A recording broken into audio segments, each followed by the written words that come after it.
You made it back to another show. That's good. You still here. That's great. And I get to hear from you and know that you're present. That's amazing. It's outstanding that you found a way to show your resolve, to stay resilient, to show your real power and let your real strength stand out. Every day won't be perfect. Every day won't be ideal. But you know what will be perfect? You know what will be ideal? It's you showing up every single time. You fighting every single time. You finding a reason every single time. If you're that person out there struggling and you're thinking of doing something like harming yourself, don't. Make a simple phone call. 3 simple digits. 988. Get on the phone. Get help. There's a number of different organizations. If for some reason, some strange reason, you can't even find the money to pay for help, there's so many organizations out there that will pay for it. I need you to keep fighting. I need you to keep being strong. I need you to stand tall. No one knows the personal battle you're going through. No one knows the personal pain. But they know you here. They know your laugh. They know your smile. They know your kindness. They know your heart. And that, to me, is what matters the most. So before you make a decision that we have to live with, make one that you can live with and get help.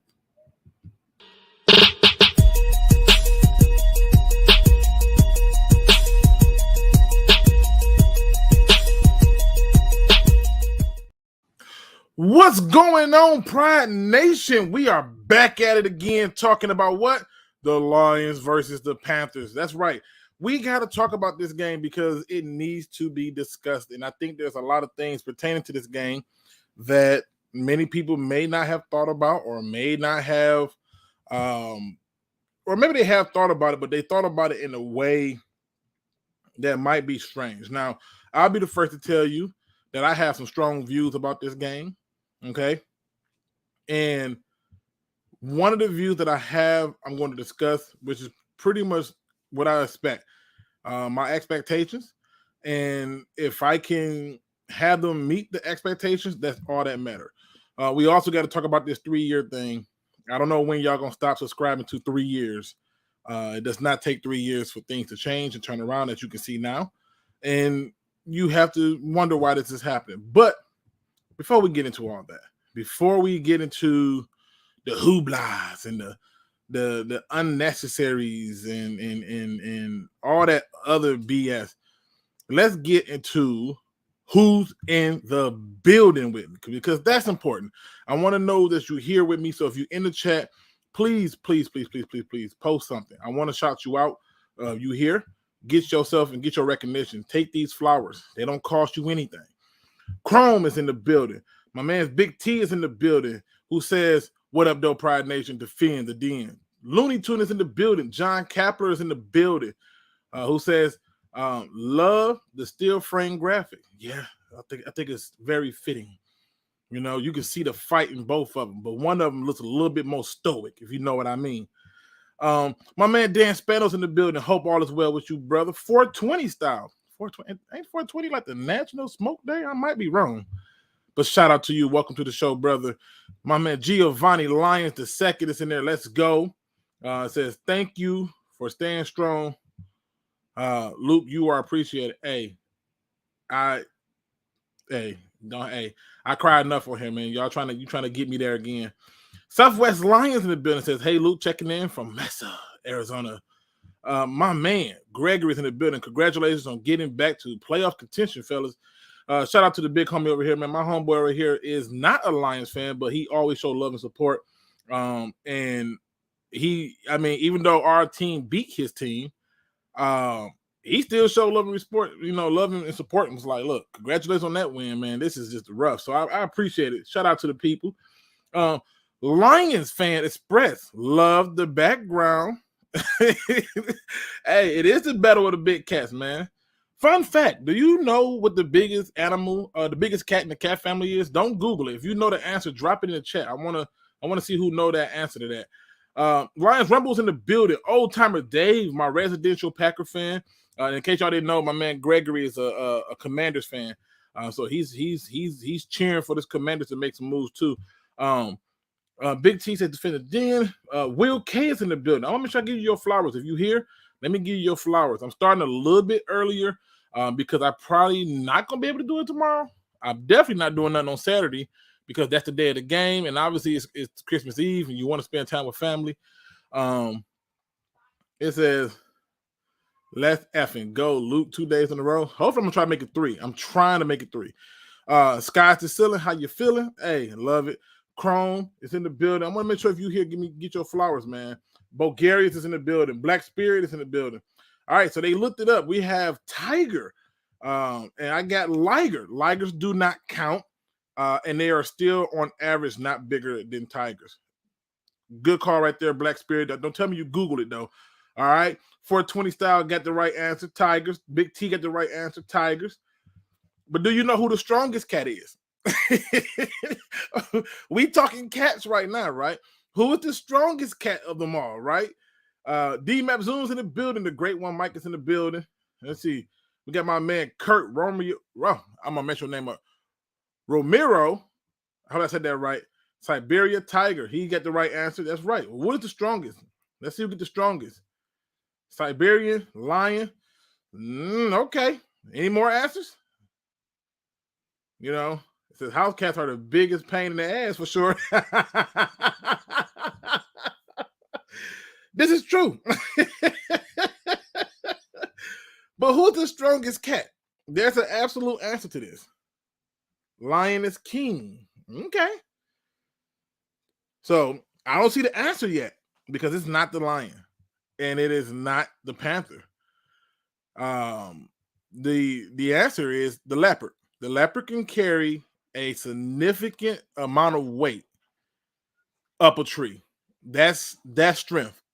Think about the size of a gazelle, a full-grown gazelle, and a leopard can carry it up a tree. Think about that kind of strength. That's nuts. All right, people, let's get into it. I'm getting right into it, jumping right into it. Yesterday, I pissed a lot of people off. Sorry, not sorry, right? The reality is I have high expectations. And to the people who think that they're not realistic, God bless you, right? I'm not changing my standard. I expect them to succeed and do things that makes it. Chrome says tigers and lions would destroy a leopard. But the key word was strongest. Not more fierce, not more dangerous, strongest, right? Because when you think of it, a lion is not carrying his kill up a tree. And they hunt in packs. Leopards do not. Leopards do not, and they don't care. You could be a gator, right? I mean, you could be a croc for that matter, and they're like, hey, it don't care. So, just saying. My man Grace, I forgot about it. All right, so listen. This is what I expect from this game coming into it. It's right. It's quite simple for me. All right. The Lions should stump a mud hole in the Panthers. It should not be a close game at all. Right? Like not even close.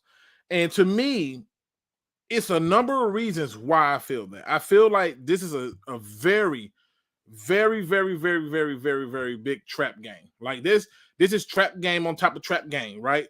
But this is a trap game, in my opinion, that has got a faulty-ass trap. And in my opinion, you have to go out, this whole stay away from this person. I don't care who's out there. Whoever's out there, you go after them. We can't have no more games where you're refusing to throw to a side of a field because there's somebody over there you're afraid of. That's not how we're going to do this, okay? We need to go out there and score fast and score often because that's how you're going to get them the hell up out of there. And that's what I want us to do. I want us to get them up out of there and get them beat. ASAP, quick and fast. And I think we can do it. Here's the first thing I want y'all to look at. Look at who they actually beat, right? Like I'm not asking for you to like reinvent the wheel, but just look at who they actually beat. You beat the Falcons 25-15. Falcons ain't doing nothing. You beat Denver It's 23-10. Denver ain't doing nothing. You beat Seattle at Seattle. That's a good quality win, right? It's a good quality win. You know, you put 30 up. That's cool, right? But that's where the bus stops. That's where it stops. And when you look at the losses, a lot of these teams who are beating them are not just outscoring them, they're outscoring them. Obviously, the first game of the season, Cleveland Browns versus them, it's the first game of the season. You didn't do much. Okay, cool. Second game of the season, you're still not, not getting your swag, I guess, but still, nonetheless, they beat you by a field goal. All right. But by the time you got to Arizona was like, nah, 10-point beat. San Francisco just said, get off the field. The Rams told you to get off the field, 14-point beat, right? You lose to the Falcons in overtime by 3. Okay. Both teams hot garbage, right? Cincinnati Bengals beat them by 21, right? Baltimore. And for the people who looking at this and like, oh, but it's only 13-3. It's a 10-point win. Don't care. It's a 10-point win, right? And all I'm saying is the Lions need to be a part of that group. The Lions need to be a part of that group because I had to go back and watch a few games. I only watched 2. And I wanted to see what happened when they won. And I came away still unimpressed. And then I said, well, maybe the box scores or statistics will help them in some form or fashion, right? Like maybe this stuff make a difference. That's what I'm thinking, right? Maybe this is a difference. But then I get to looking at it. And then I'm like, okay, passing yards, where they at? Y'all stop me when you see them. Where they at? Middle of the pack to the bottom. Look at this. They 29th in passing yards. So you're not good passing the ball as a team. Okay, cool. Right? Then I said, I know what it is. Right? It's the defense. The defense is shutting them down. They getting these sacks and they getting it done. And I get down here and I'm talking about the Lions were dead last in a lot of these categories. And they're worse than us. Okay, so they're not good there. No problem. Okay, surely we're going to hit a stat line that makes a difference. Turnovers. Yeah, that's where they might be at. They're getting turnovers. And I get to going through the numbers, just looking at it at a glance. And again, in the middle of the pack to the bottom. All right, so they're not better than us in that regard. Okay, cool. It doesn't matter. Maybe it's the run game. That's what it is. They run the ball better than us. They clearly have a run game. And I get to scrolling on down. Let me make it big. Let me make it all big for the people. So people can see it. I get to going through this, looking at the run game. Somehow, we're still out rushing them. So my question to you in the chat, what the hell do they do good? Seriously. What is it that they do good? What is it that I should be concerned about that tells me that I should not expect us to stump a mud hole in them? What is it? What do they do that's so exciting that we should not be beating the brakes off of them? What is it? So I'm trying to figure out,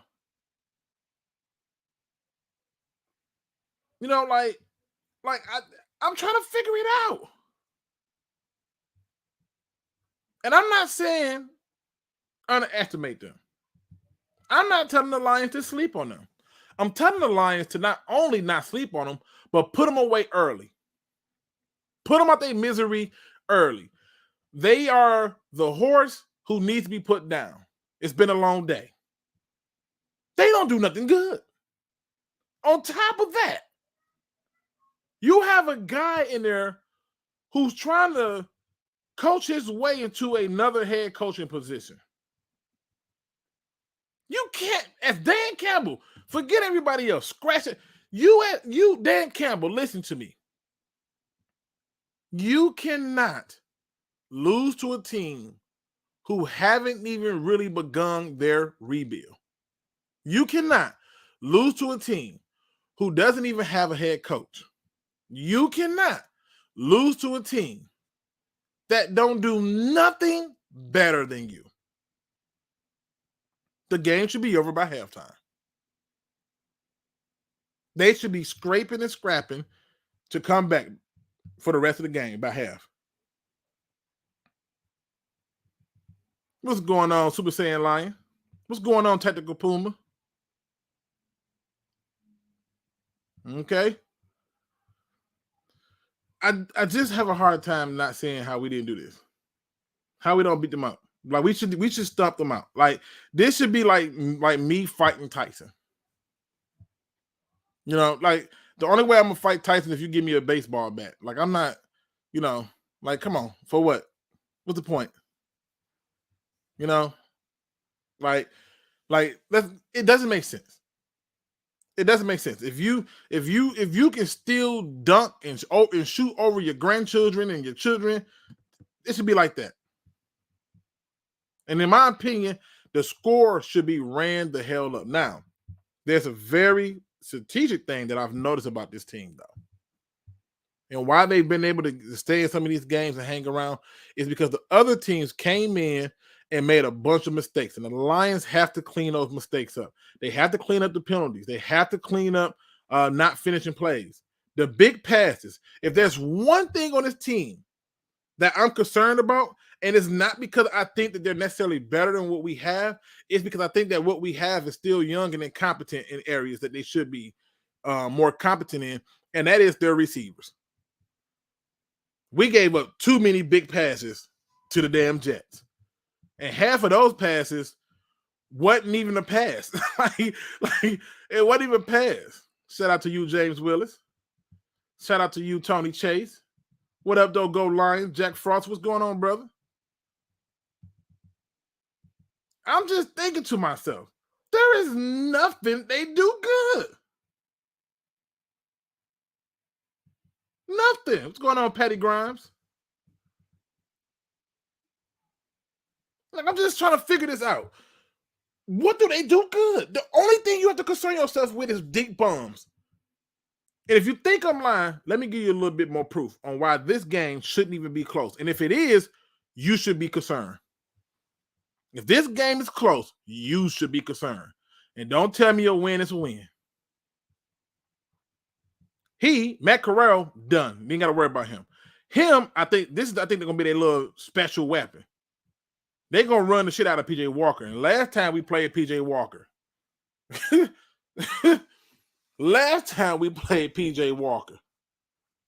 I mean, I might want to thank P.J. Walker. He's the reason he got Patricia fired. I mean, not saying Patricia didn't have his own hand in it, but after that beatdown, good grief. But it's Sam freaking Darnold. And I expect for Aiden Hutchinson to have 2 sacks. I expect for James Houston to have 2 sacks. I expect for us to have 4 total sacks in this game, if not more. I expect for us to have turnover. But I look at the running back. Who are you worried about? Seriously. Foreman? I ain't worried about him. Who? Just looking at this right now, the only people you can worry about is this man. That's it. Terrence Marshall? I'm not expecting him to do much, but who? Just look at it. What scares you right now when you look at this offense? Who's the player that's terrifying you? And the Lions cannot play down to this team like they did the Jets. The Lions can't come out and decide that we're not going to throw it to that place or this side of the ball because it was the Jets. Who on this team? This guy, if this is a trap game, and I think it is, if this is a trap game, this got to be the weakest trap I've ever seen. It's like somebody took 2 strings, put them on 2 styrofoam cups, and tried to make a tripping trap, and you just literally just walked through it, stepped on everything, trampled it. Like, I don't see how we lose this game. The offensive line is young, and we should dominate them. Talk about the defense. You say you worry about Brian Burns? I'm not. You got a Brian Burns? I got a Sewell. You remember that scene in Avengers when he say, "I have an army"? He said, "We have a Hawk." Yeah, we have a Sewell. I'm okay with that. We got a Derek Brown. I got a Ragnow. Who am I supposed to be afraid of? Not being funny. One of the guys that I wanted, Brandon Smith, is hurt, so I ain't got to worry about that guy. Who in the hell am I worried about? And it's looking like J.C. Horn. Look at this. Questionable versus, come on now. C.J. Henderson got traded. Come on. Who? You should be able to run the ball, pass the ball. It's gonna be a whole lot of Jeremy Chin at the line of scrimmage. And I just feel like when you look at these teams, I walk away not threatened by no one. No one. No one scares me. No one makes me feel nervous. No one jumps out to me. You should win this game. It shouldn't even be close. To me, this is the game that tells me where we are. You struggle in this game, and I'm not so sure about the game against the Bears. And yeah, I know you at home. It's a game where they're going to honor one of my friends, Mr. Jim Bordeau, RIP to him. But you're not going to disgrace my friend and not show up. I need you to stump a mud hole in them. You should win by at least 2 scores. Everybody else did. Why not you? Why not you? They had one game where they didn't win by 2 scores. Well, lost by 2 scores, I should say. And then when I look at this game, there isn't a person on here that scares me. They don't do anything good. Nothing.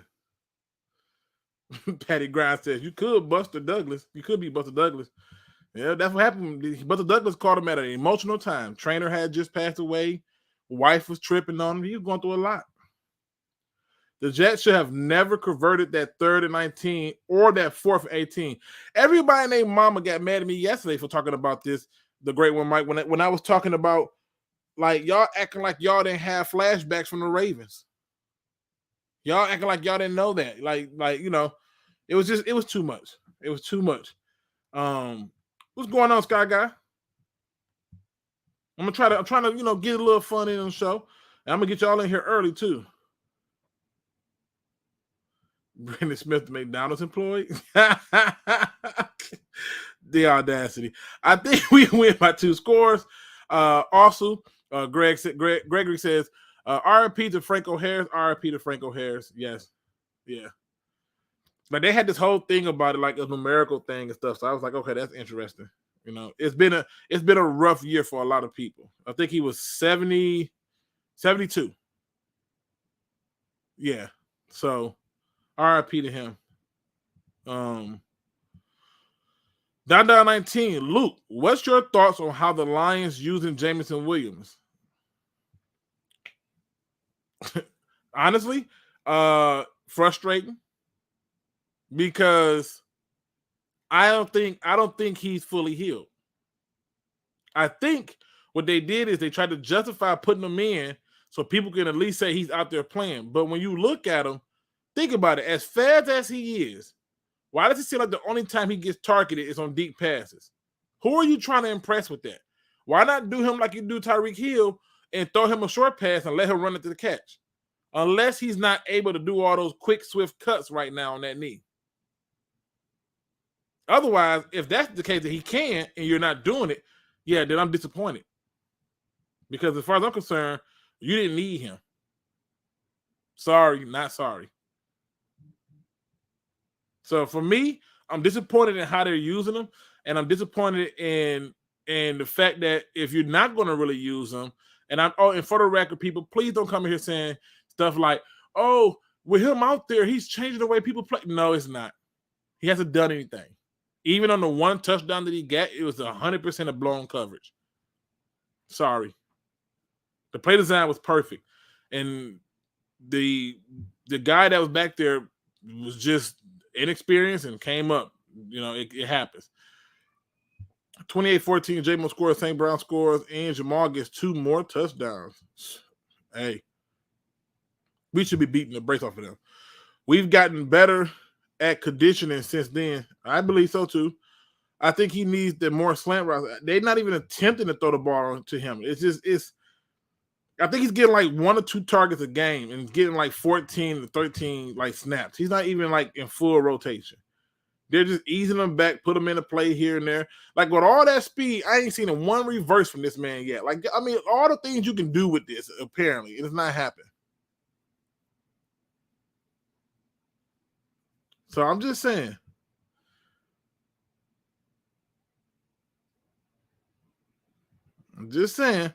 I don't worry about that kick he missed. One earlier, I thought 2, and it was a 58 outside. I mean, listen, at the end of the day, I don't want us downplaying to this team. We should stump this team out. We should be better than this team. We should be ahead of this team, and we should remind them all day that we are who we thought we were. And I promise you this, when the Lions do that, not only, like, see, if they go out and they barely beat the Panthers, yeah, people will still go, wow, shocking. They won a close game and stuff like that. But watch who the favorite going to be against the Bears. Watch who the favorite going to be when you play the Packers. You have a chance to win out, control your destiny, control it. That's all I'm asking you. I'm not asking you to do anything else special.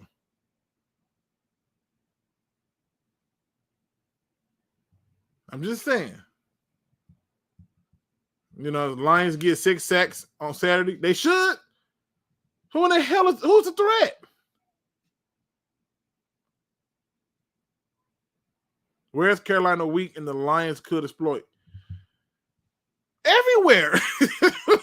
The quarterback, the running back, the receivers, the line, the defense. You should be able to truly just exploit their ass. They don't have enough cornerbacks to cover all our receivers.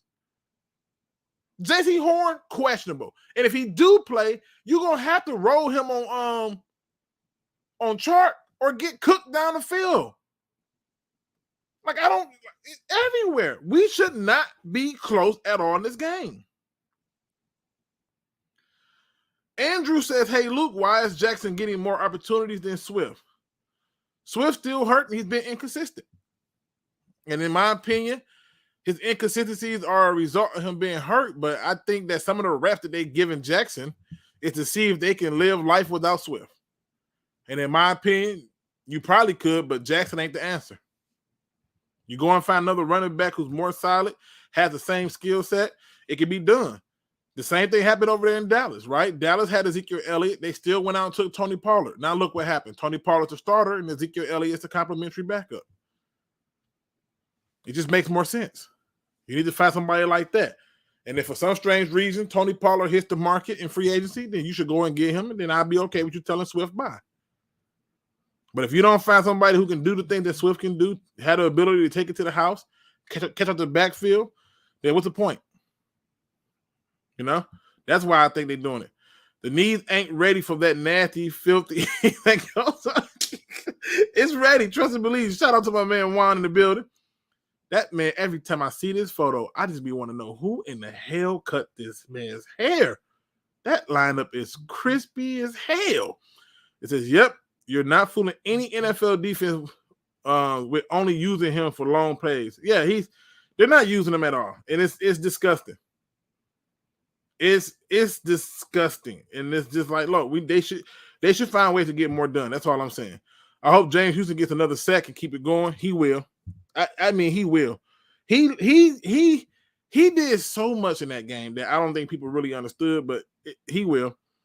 Hutch 2 sacks, Houston 1, Comiskey 1, Okura 1. I don't care how it is. They should have a whole lot of sacks. It should be a really bad day for their quarterback.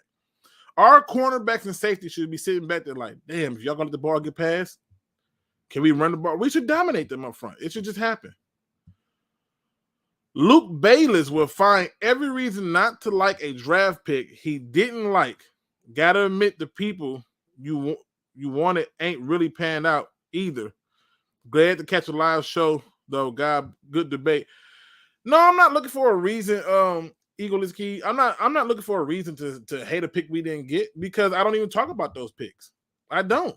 In fact, I don't talk about Kyle Hamilton. I don't talk about Isaiah Simmons. Isaiah Simmons, in my opinion, has panned out. And I think if you look at the defense we was running when we was running it, if we had took Isaiah Simmons and let him play safety, he would have basically been Jeremy Chin. Okay. I also think that Okudah should be a goddamn safety and it was not worth a top 10 pick. That's proven to be right. I said that in order for you to beat the Jets, you need to get used to the tight ends. That proved to be right. I'm not saying that I can't be wrong. I'm not saying that at all. I'm not saying that. I wanted Brian Burns. He's another guy I like. Right? But there are circumstances and context that go into why picks don't work out and don't pan out. My only thing is when I look at these picks, it's never judged on the first year. The first year is not enough time. It's not enough consistency to judge it on the first year. It needs to be at least 2 to 3 years, preferably 3. And that's a fair assessment. And if you're not available, that goes part of your assessment. So I'm just pointing it out that, yeah, I get what you're saying. But like, yeah, Brandon Smith, I wanted him. He's hurt. So I can't comment on the guy who's hurt, right? I comment on the guy who's hurt in Jameson Williams because I'm thinking this is the 12th overall pick. You traded up 20 spots and gave up draft capital for this. You're not getting him until later in the season. Okay, cool. And now you got him. You use him on streaks. Streaks and fades. There you go. Nothing else. So it's like, okay. That's all I'm saying. Panthers can't handle physical teams. No, and that's why we should out-physical them. Keith Holly, I came off a Panthers channel. They really feel like we don't have a what? What's the channel name? What's the channel name? So I can go and add them to the description of this and add them at it real quick. Let them come talk about it. I think not only do we beat them, we beat them convincingly. I don't think that the Panthers should win any phase of the game. This should be a total domination. And if it's not, that's a shame. Jay said he's playing Saturday. Don't care. Can't cover everybody, right? Fans should leave at halftime. Yep, you should have them wanting to quit. You should have them wanting to quit. And if you don't, I'm sorry. Don't talk about no victory Monday, Sunday. I don't want to hear it. I don't want to hear it. If you're telling me that you had a close game with the Panthers, yeah, we got a problem. That's just facts. I just put the link in the chat so y'all can come in and speak y'all piece. You know, it's gonna be a little bit of a shorter show, but hey, you know, I know people trying to get ready for it, but I want to still give y'all entertainment for the day, and you know, for the people that's still out there working and stuff. But yeah, I'm sorry. I don't think that we should. I don't think they should be competing with us. Craig Reynolds is back. Great. He should be getting off too. I just feel like every phase of the game should look like a cheat code. That's all I'm saying. Like every phase. And any questions y'all have, put them in the chat. You want to join the show? Join the show. This is an open forum. I don't mind if you come in and disagree with me. Just do it respectfully. Let's have a conversation about it. If you think I'm stupid, say you think I'm stupid. And I go, okay, I'm stupid. But explain to me why. And be prepared to have a conversation about why. But what I'm saying is ask any questions you want to ask me. I'll answer them and we'll talk about it. In my opinion, this game should be a beatdown. This game should be so far gone. I could not figure out anything they did good. Even when I watched the games that they won, I'm like, it's more about what the other teams didn't do. Do you think we can now put to rest about replacing Jared Goff this offseason or draft? No. Hell no. Let me tell you something. Jared Goff does not need to be comfortable. Jared Goff does not need to feel like he's so sacred he can't be touched. Jared Goff needs somebody behind him to threaten. Jared Goff should have somebody behind him that lets him know if you can't maintain your position, I got people waiting. You can't be healthy, I got somebody waiting. No, the Lions should still take a quarterback. Period. Because here's a news flash for you. If Jared Goff go down, how confident are you feeling about Nate Stubblefield? I'll wait. You want to go ahead and just toss Nate Stubblefield out there? You feel that good about him? His body of work speaks for that? I don't know. Seems a little suspect to me. The Lions will be far enough ahead in the fourth quarter.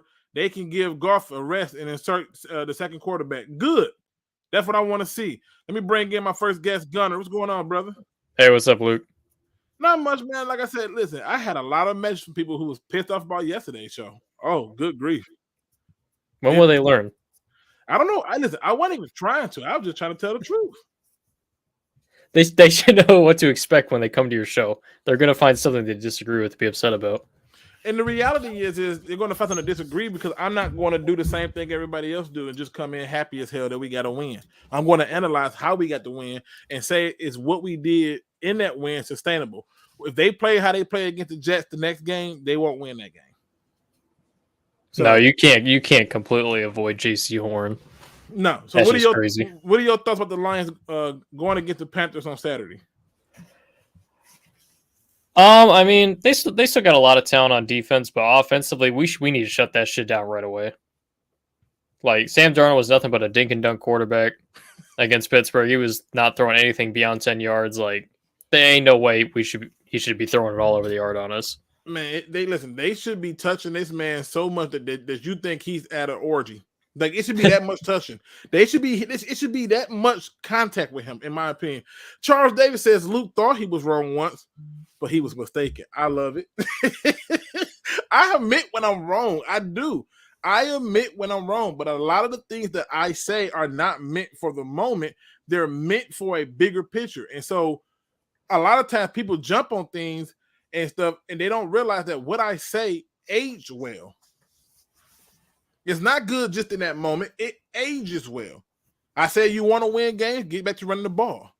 I was told we a passing league. You say that stuff if you want to, but in the months of November, really the middle of October to December on out, the best teams run the ball.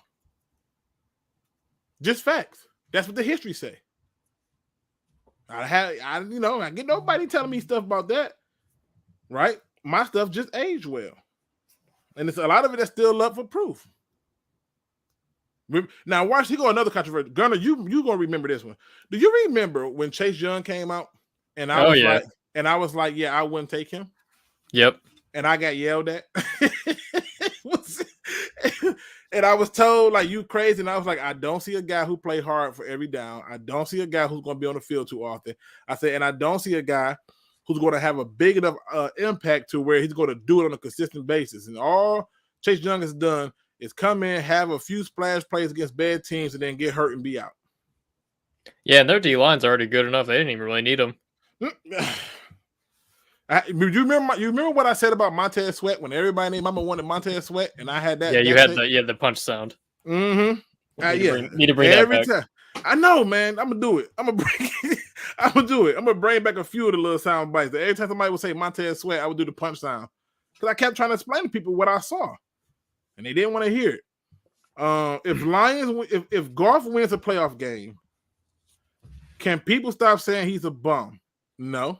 Like Bordeaux's won 2 playoff games. Exactly, right? Like Rex Grossman went all the way to the Super Bowl. He was still a bum. Eric Kramer took the Lions to the NFC Championship game. You're not going to tell me he was good? No, the playoff game is not enough to say he's not a bum. He's got to do a little bit more, in my opinion. So that's just me. You know, he's trending. He's trending him not turning the ball over helps a lot. That keeps you in games. Yeah, and I mean, us getting at least a turnover every week for what the last 10 weeks or something. Like that. Listen, I get it. That's the same thing I would expect in this game. Get 2 turnovers off Sam Darnold and don't turn the ball over, you win. I mean, you're not asking for much. And you know what? I got to do this. I got to do this really quick because I want to make sure that I keep supporting this cause because it matters to me. It really do. It really do matter to me. And I want to make sure I get this up here. Boom. Oh, wait a minute. Let me get that big enough. Oh, yeah. They've been talking crazy. All right. Let me bring this up, people.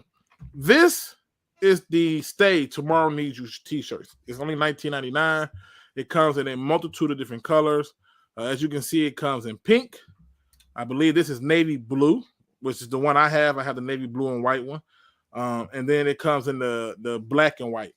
And what this is a t-shirt that is sending a message to people that, you know, we need you. You know, it's been a lot going on. We've had a lot of people lost thus far this year, and many of them have been lost by suicide. And so when you purchase these t-shirts, a portion of that purchase goes directly to here, the American Foundation for Suicide Prevention. And what they do is they help pay for therapy sessions and different things like that for people who can't afford it. They offer other services like free services for that. And so a portion of it goes here, and this helps somebody stay. This helps somebody stay so tomorrow can have them and we can see them. And so if I don't usually do pandering, so I'm not asking you to buy anything. I'm just asking you to consider it. The link to this is in the description. All I'm asking for you to do is support this cause. It matters to me as a person who has had a friend who committed suicide, where we had a whole conversation and everything seemed like it was great. I am absolutely on board with this. So please purchase your Stay Tomorrow Needs You t-shirts. And this is brought to you by Man Hour, because Man Hour is also who designed these for me and who I rock with. As you can see it up here, it says Man Hour right here. You can use the code BUCK, get some money off of it. And then it's on the back of the shirt, little promotion, Man Hour right there, where you can hear them on Roku Radio. Some of these shows that I do is on Roku Radio. I go back and listen to it too. So great, because they help me out with that as well. So just asking that if you want to do something and send a message and do something that help people, get a shirt, get a t-shirt, and let's talk about it. Gunner, it says, at least your takes age well. They do. They age really damn well. I'd be wrong about some things, like a lot of things, right? I don't have a problem admitting that. I'd be wrong about a lot of things. But many of the things like that people don't get, it's like, I'm not talking for now. It's just all about this. You know, I just don't have it. The best teams also force turnovers. Yeah. And the Lions should be getting a lot of those this game too. That's what I'm saying. Carolina still has something to play for. I don't care what they have to play for. You should take that will to play for it out. Man, would you agree, Gunner? Man, they should be disqualified, that whole division, man. No one wants to see that. No one wants to watch that. Yeah, I'm not even asking you to do anything special. I'm asking you to just do what you're supposed to do. Man, that's a crime one of them gets a home playoff game. Like, that's crazy. Like, that's just the facts. Giovanni Lyon says, a lot of what you say is solid. I ask questions like, why would he say that? And then I see it. You solid. I appreciate it. Goff is Scott Mitchell without the attitude. All right, so listen. True story with Scott Mitchell. This happened to me. I was a kid, right?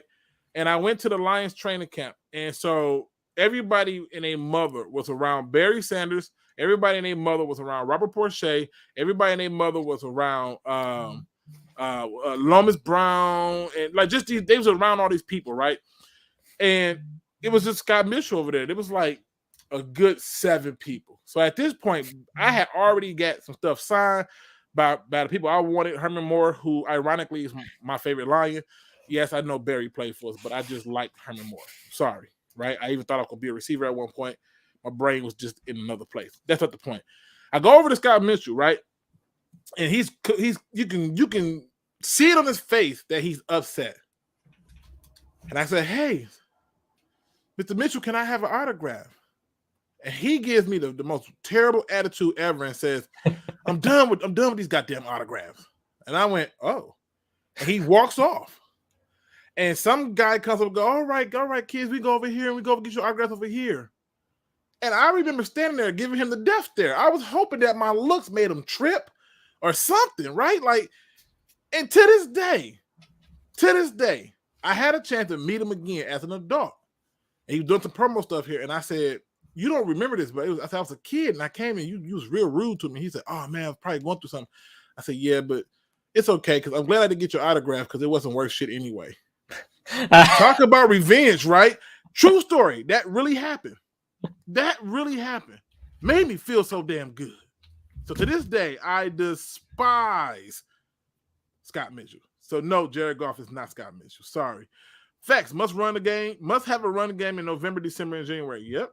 All the best teams do. Raw Detroit, a.k.a. TA, says, I totally agree. Luke, appreciate that. Friendly neighborhood Lions fan. What's going on, brother? My man, Mr. Combs is in the building. Appreciate you looking. Stay in 22 days are great cause. The man hour donates $2 monthly. Hey, I could not thank y'all enough for y'all picking up on that and realizing that, this is something that is important to me and it matters. And you gave an opportunity to help and push it further. So kudos to you. I salute you and Man Hour and everybody over the whole family and everybody. Appreciate you. It says, wish that shirt was reversed. What you mean? Dang, now you got me thinking. You see that, Combs? We got to figure out some stuff, all right? I want to support the cause. Lionsley says, Luke, I'll buy some of those if they had some without Man Hour Radio on the back. But I put it this way. The cause is more important, right? Like, if you give a person some food who's in need of a meal, if they decide not to eat the meal, you didn't do anything wrong. The cause was more bigger. That's all I'm saying. It's about the message. I know, right? Let's see. Scott Mitchell was a joke, not even in the same category as Goff. Now, I get it. Let me see. Let me get down, catch up on it. And then, again, the link is in there for you to jump in. My man, Anthony from Roar the Lion UK is in the building. What's going on, brother? How are you? Luke, player takes get age well like fine wine and ketchup. There's two positions that it's really hard for me to figure out. There's two. I've never admitted this on air, but there are two positions that I struggle with heavily. That is running backs, and for some reason, I struggle with cornerbacks. However, I've gotten better with the quarterbacks because I've started to learn more as I paid attention to the people who did it, to the Darrell Reeveses, to the Charles Tillmans, to the Deion Sanders. When I started doing that, I started getting better at it. Quarterbacks, I got pretty much figured out. Although one of the quarterbacks that I was willing to pick up, but I think he sucks because of what's around him, which is Zach Wilson. I think Zach Wilson sucks because of what's around him. And I think that's what did it. Also, yes. Happy birthday, Anthony. I forgot all about that. I'm drawing all kind of blanks, brother. That's my bad. My apologies. All right, let's see. Let me see what else we got in the build. I want to make sure I don't miss nobody. Let's see. Yeah, I had to get Scott Mitchell back, man. F him, bro. F Scott Mitchell. Let me bring in my man Lions Rumble 81 in the building. Lions Rumble. Let me hear you roar. What's going on, brother? What's going on, Gunner? Luke? How you guys doing today, man? Hey, listen, I'm doing good. Like, Andrews asked a question that I think as many people are talking about, where he says, "Is everyone ready for the blizzard on Thursday through Saturday?" All right, now I'm finna have a guilty pleasure moment, right? If you would have asked me this a couple of years ago, I'd have told you, hell no, I'm not ready for this. But since purchasing my goddamn snowblower, I look forward to it. You understand? You're talking about a person from the time he can walk been shoveling snow. I literally snowblowed the entire neighborhood. That damn thing is awesome. I don't know who invented it, but salute to you. Salute to you. Facebook user, what up, fam? What's going on, family? All right. More RP Francos. Let's see. Did that cause the crime scene in the trunk?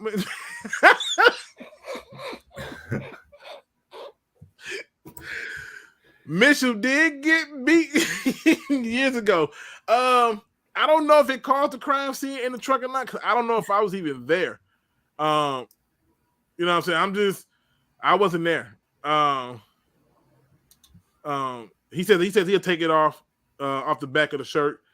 I mean, listen, you take it off, leave it on. I'm just saying the reversible thing is kind of interesting. All right. Front on the back on the front of the t-shirt. I understand. So you saying put the stay on the back of the shirt? Okay. All right. Let me ask you this, Rumble. I want to get into these because again, the link is in the description.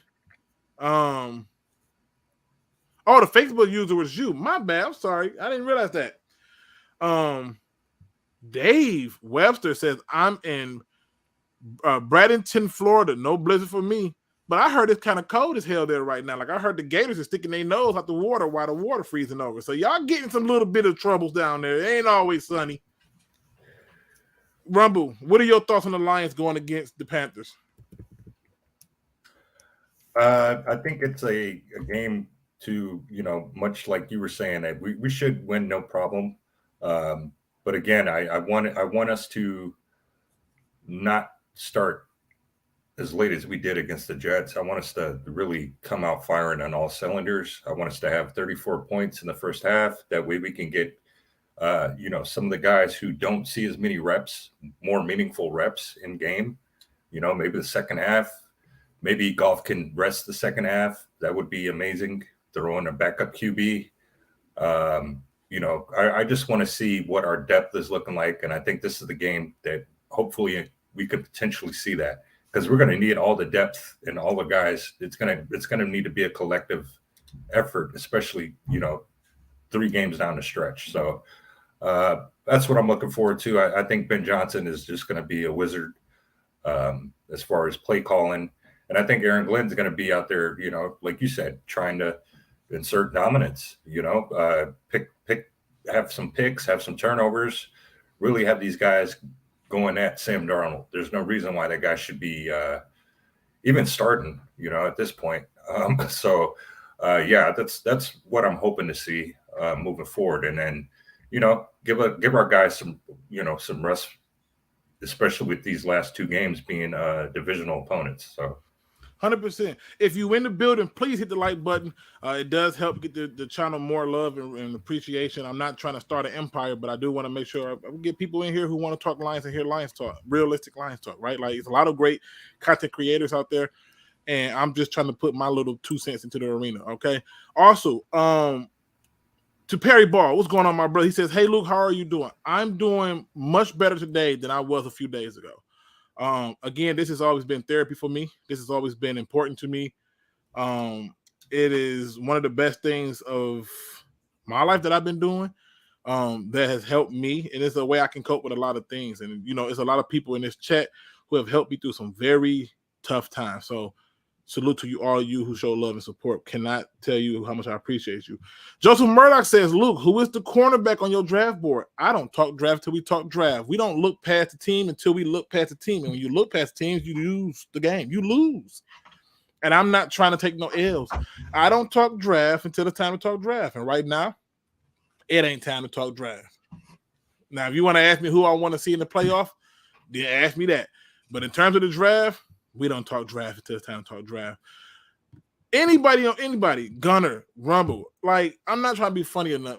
This is a serious question. I need somebody ready to answer this. And I'm going to put a poll up for this. What the hell? I'm saying this in true story, true fashion. What the hell do the Panthers do good? Seriously. I had to look at that Seattle game real quick because they didn't do anything good against the Steelers. Like, I would say the Steelers' defense is more similar to ours than Seattle's because they were getting after them a lot. They were harassing them a lot. I think that's kind of what we're going to be doing since our D-line's a lot healthier. So I think it's going to be a repeat of what Sam went through last week, running for his life. That's just me, though. What about you, Rumble? Yeah, I think they're still trying to find an identity. So the only thing I can think of that they do is just show up to the game. Really, I don't see I think this week we see a better showing from our secondary because we do have, Aaron Rodgers coming up, and there has been talk from him. And I think our secondary is going to be outstanding this week. To Dan Campbell's point, what he was talking about, what are those lollipops that were huge completions? That's something we definitely going to have to address before we meet Aaron Rodgers. And again, I'm not overlooking this game, but I think we're going to see a better showing from our secondary. And Carolina, all they do is show up. That's the best thing they do at this point. They're just throwing anybody out there. They got rid of their only threat. They shipped him to San Fran for draft picks and whatever else they got for him. So honestly, right now, I think they're kind of just, they're kind of waiting for the season to be kind of done and over with. Okay. Giovanni Lyon says, Luke, please answer, who are we losing at the end of the season? Austin Bryant pretty much just got his spot ran. So yeah, it's pretty much over for him. Charles Harris is definitely out of here now. I think they're gonna move on from Charles Harris. I think James Houston has been that much of a difference maker. And the fact that you got Romeo back and he's already coming back getting work done. Yeah, I can see them too. I can see Will Harris being put on the outs. But you just had to look at that 2019 draft class. Whoever's left from that, Big V is definitely out. I mean, you have a lot of people that's going to be gone. So I think at the end of the season, it's going to be a lot of people out here that you didn't. One Pride 40 says you're wrong about Hutch. We how many games we in right now? We in week 16. And so Hutch has played what, 15 games, 14 games? Week 15.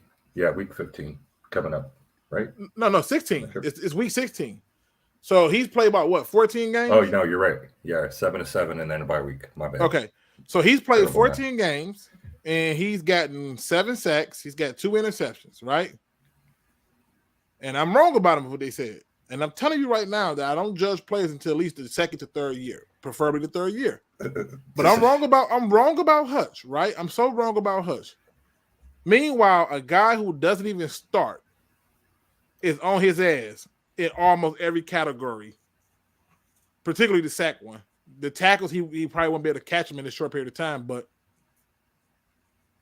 James Houston is a better pass rusher than him. That's not me being wrong. That's just facts. You can try to argue against it if you want. The film say otherwise. He's better as a pass rusher than Aiden Hutchinson at this point. And if that means Aiden Hutchinson is a bust, no. Does that mean Aiden Hutchinson has not been decent this season? No. But when you look at the big games, just think about the big games. Where was Aiden Hutchinson? When you needed a sack. Be a big game. When you needed a sack or something like that, where was Aiden Hutchinson? Yeah. I think this D line is going to feast as well. If our secondary can clamp those guys up and have Sam Darnold hold on to the ball, I think those guys eat too, man. And just, man, we have to set the tone for these next 2 NFC North opponents because they think it's sweet. Well, at least Aaron Rodgers does. Yeah. Oh, one of those teams is 500. Okay. Don't they play the Dolphins this week? Yeah. And I heard some Lion fans say they want to root for Miami so we get a better draft position. It's like, what's wrong with you, man? What? Yeah, no. I'm not okay with that, man. They don't know. They don't know. With that. They don't know, man. Shout out to Marcus Roberts. He says, "What up, though, people? We as fans say we enjoy the winning, but I can't tell with all the criticism." He says, "Typical. Go Lions. Go JG." Observation and criticism are necessary in all aspects of life, even in everything you think about. I'll give you a perfect example, right? Kobe Bryant is one of the greatest basketball players of all time. And many people ask he's probably the greatest, right? And Kobe Bryant had somebody to coach him. Do you think the coach only told Kobe Bryant what he did when he did it wrong? Or do you think he continued to coach him even when he did it right?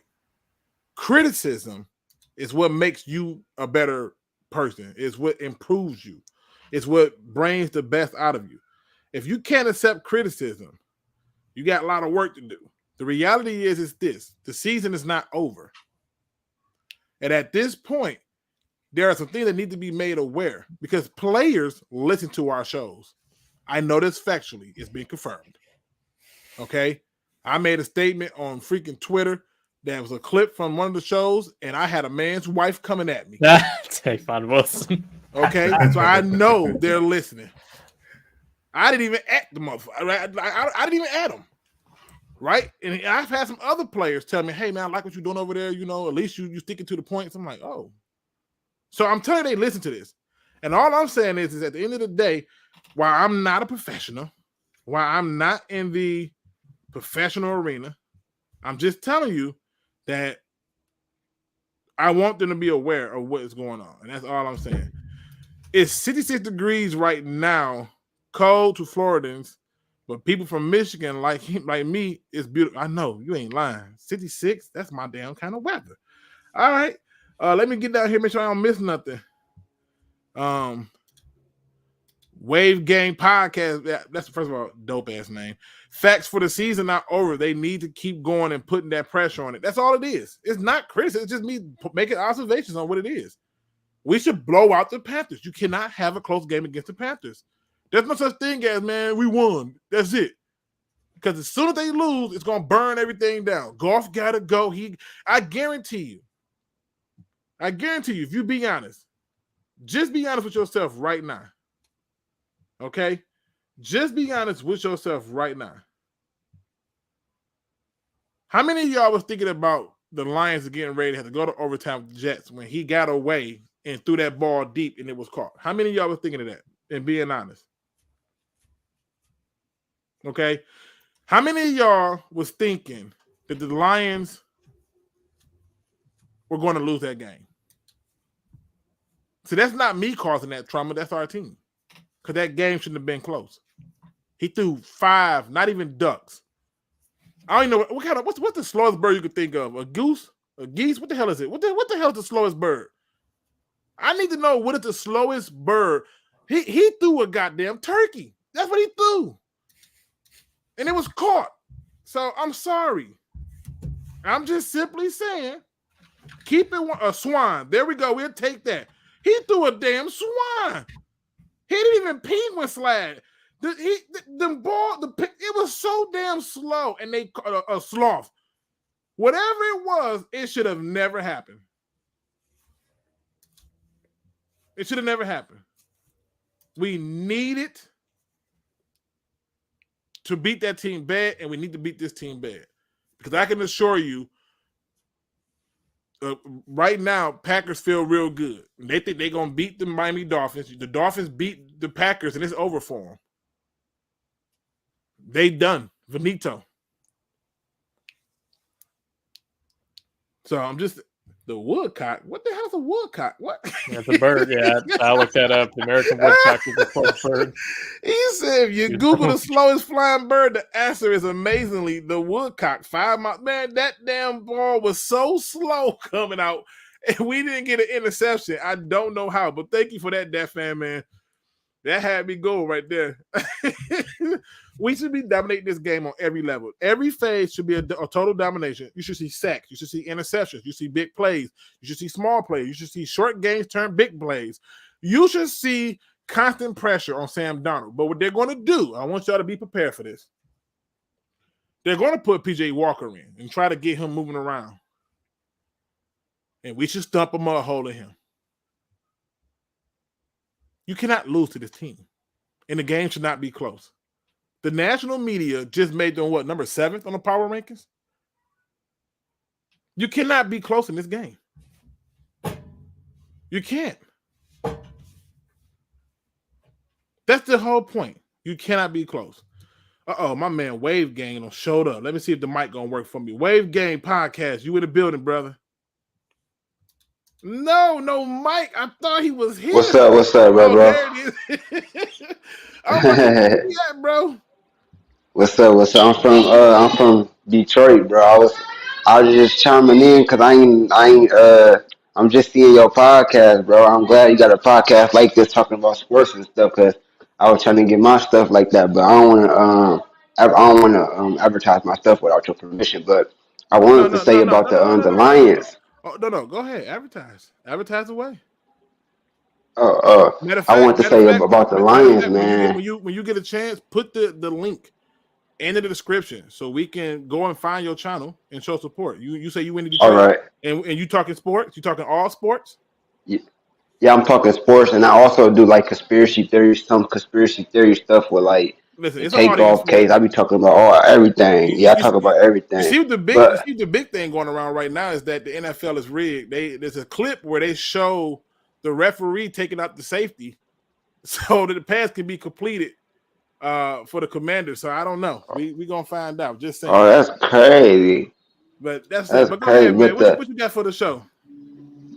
yeah, I wanted to talk about the Lions, man. They doing real good. Like at first I had gave up on them at the beginning of the season, but man, it's like, man, if we really lock in, man, I believe that we can really get to the Super Bowl. Like our receiving core, like we got St. Brown, we got Reynolds, we got Chark, we got Williams, we got so many weapons, bro. If all of them just lock in and be healthy and not keep getting injured, bro, I believe, bro, we can beat the best of it. Because, bro, am I wrong? Am I right or wrong? Didn't we come close to the Eagles, or did they blow us out?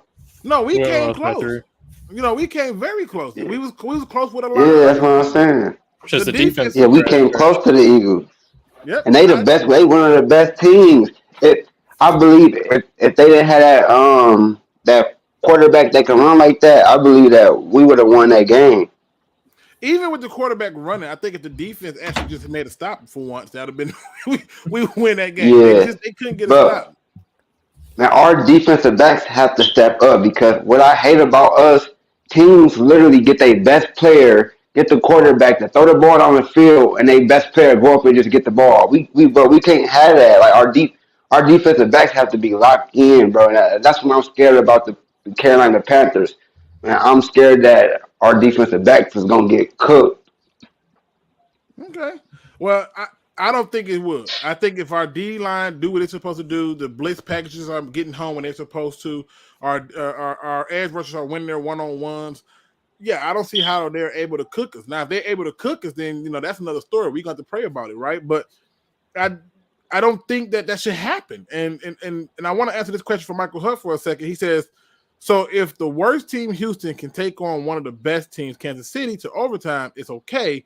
But if we don't blow out Carolina, it's a problem. First of all, shout out to Michael Hutt. Very good question. But let me just help you with this. I've never said it was okay. And most Chiefs fans that I heard was not happy about that. In fact, they were downright out disgusted. I don't know of anybody who thought it was okay, to be honest with you. And in my opinion, it was certainly not okay. That's a disgusting win. That lets me know that not only did the Kansas City Chiefs come in and sleep on Houston, they slept on them enough to get their feelings hurt. And lucky for them, they were able to wake the hell up in the right time and rectify that. So, no, it's not okay. But in the case of us being close with Carolina, there is nothing, and I'll show it again, there is nothing that they do good. There's nothing that they're better than us on. Like, it's hard to find what they're better than us on. You can't, what do they have better than us? Like, I'm not trying to be funny. Like, you can have a player or two, cool.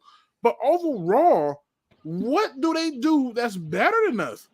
It's just people not used to the Detroit Lions being this good and winning consecutive games like this.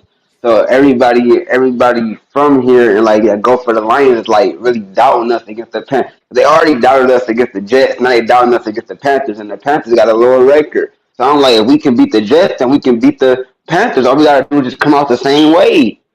No, we can't come out the same way. We gotta come out better than that one, because I thought they started out good. Yeah, we gotta come out way better. The penalties killed us, right? But that's not the point. You finish the game good, but they still had a chance to tie it up and push it further, and that's just not good. But when I go through passing yards, let's look at it. Lions is in the top 10. All right.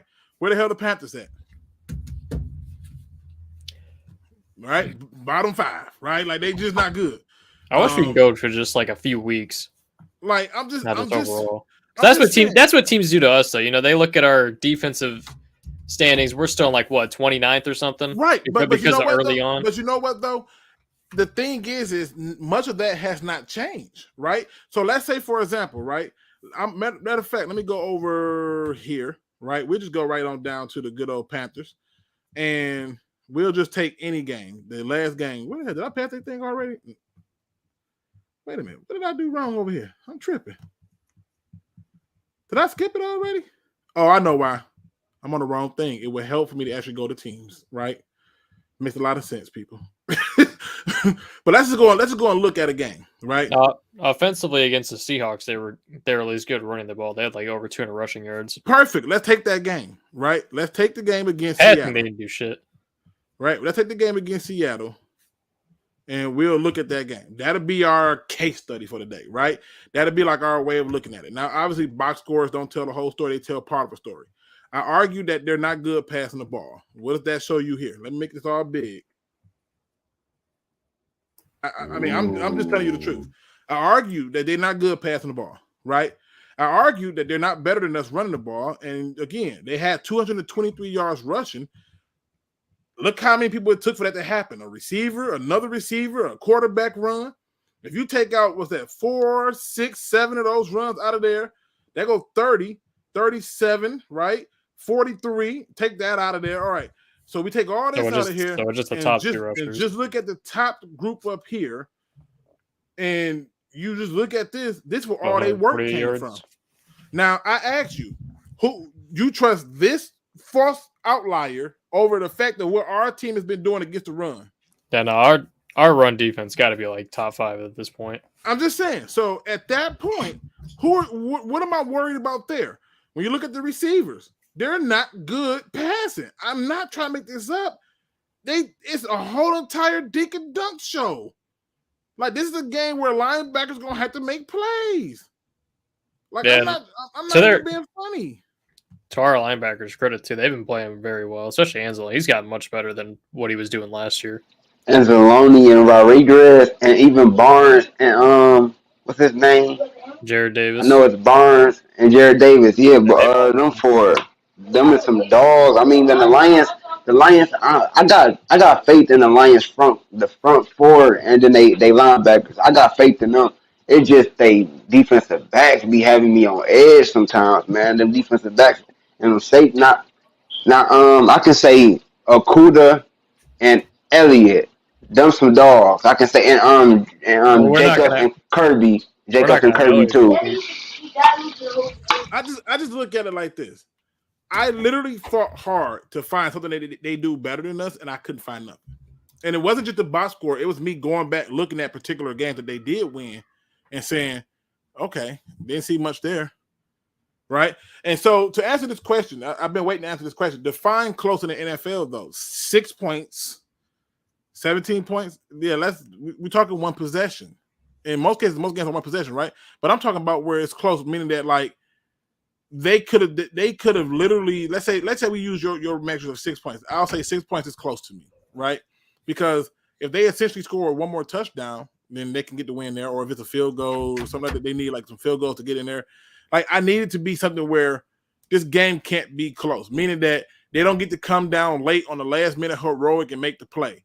They don't get to come down late and get multiple possessions. Like, it needs to be so far out of reach that is like next to nothing. You're talking a blowout. I need a blowout.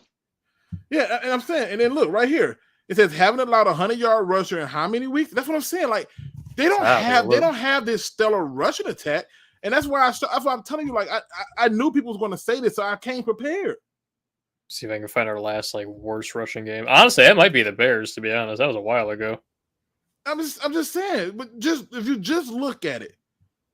Give me another game you want me to look at. I mean, what game do you want me to look at? They just have. We really should win out. For real, we really should win. All these teams is not good. These teams is not good as it. We should win out. That Bears game, though, we can't let. I know I'm thinking ahead, but we can't let the Bears run over 200 yards on us again. You want me to see that shit happen? You want me to see what the Buccaneers is doing?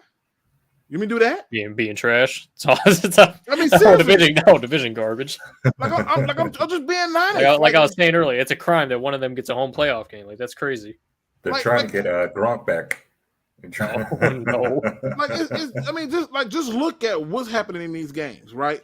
Like, everything I'm telling you is still. Listen. Look, y'all think it's a game. I can't make this stuff up. I really went back and watched and was like, yo, what do they do better than us? You won a game with this, right? And they yards trash.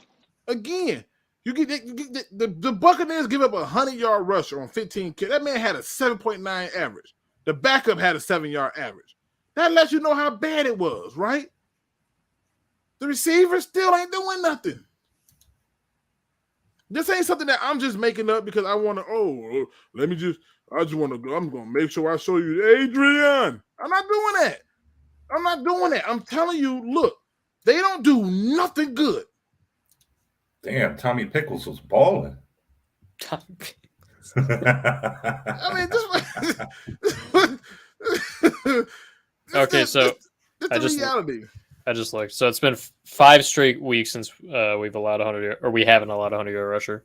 So after that Bears game that we won, that was the last time we allowed one, which was to Justin Fields. And that don't even count. It's a freaking quarterback running. That don't even count. I don't even count that. But I'm just telling you, look at it. What do they do good? They got 1 sack this game and they won. 3 tackles for a loss.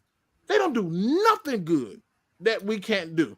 We should be able to neutralize them on every level. That's all I'm saying. Not trying to make it complex. Wave Game, I want you to go ahead and plug your channel one more time. Make sure you put the link in the description so we can get people to connect to your channel and tell them what they expect from your channel.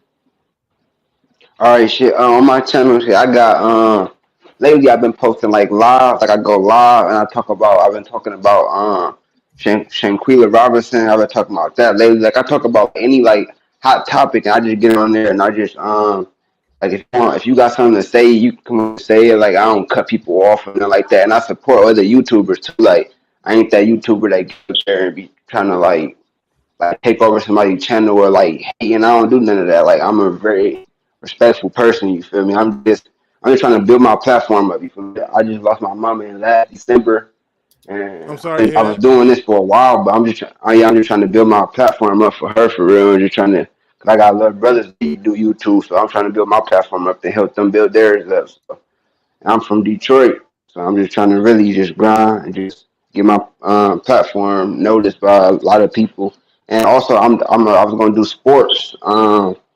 I was gonna do it like a sports live, like the day of the game with the Lions. I wanted to do a sports live. And I wanted to find somebody to do it with. So I wanted to hook up with you on some stuff on the live that we can collab on if you good with that. Listen, I'm down to collab, but I don't go live on game day. I be too into the game, like I'm preparing for the next matchup. Like I watch the game, like I'm still playing.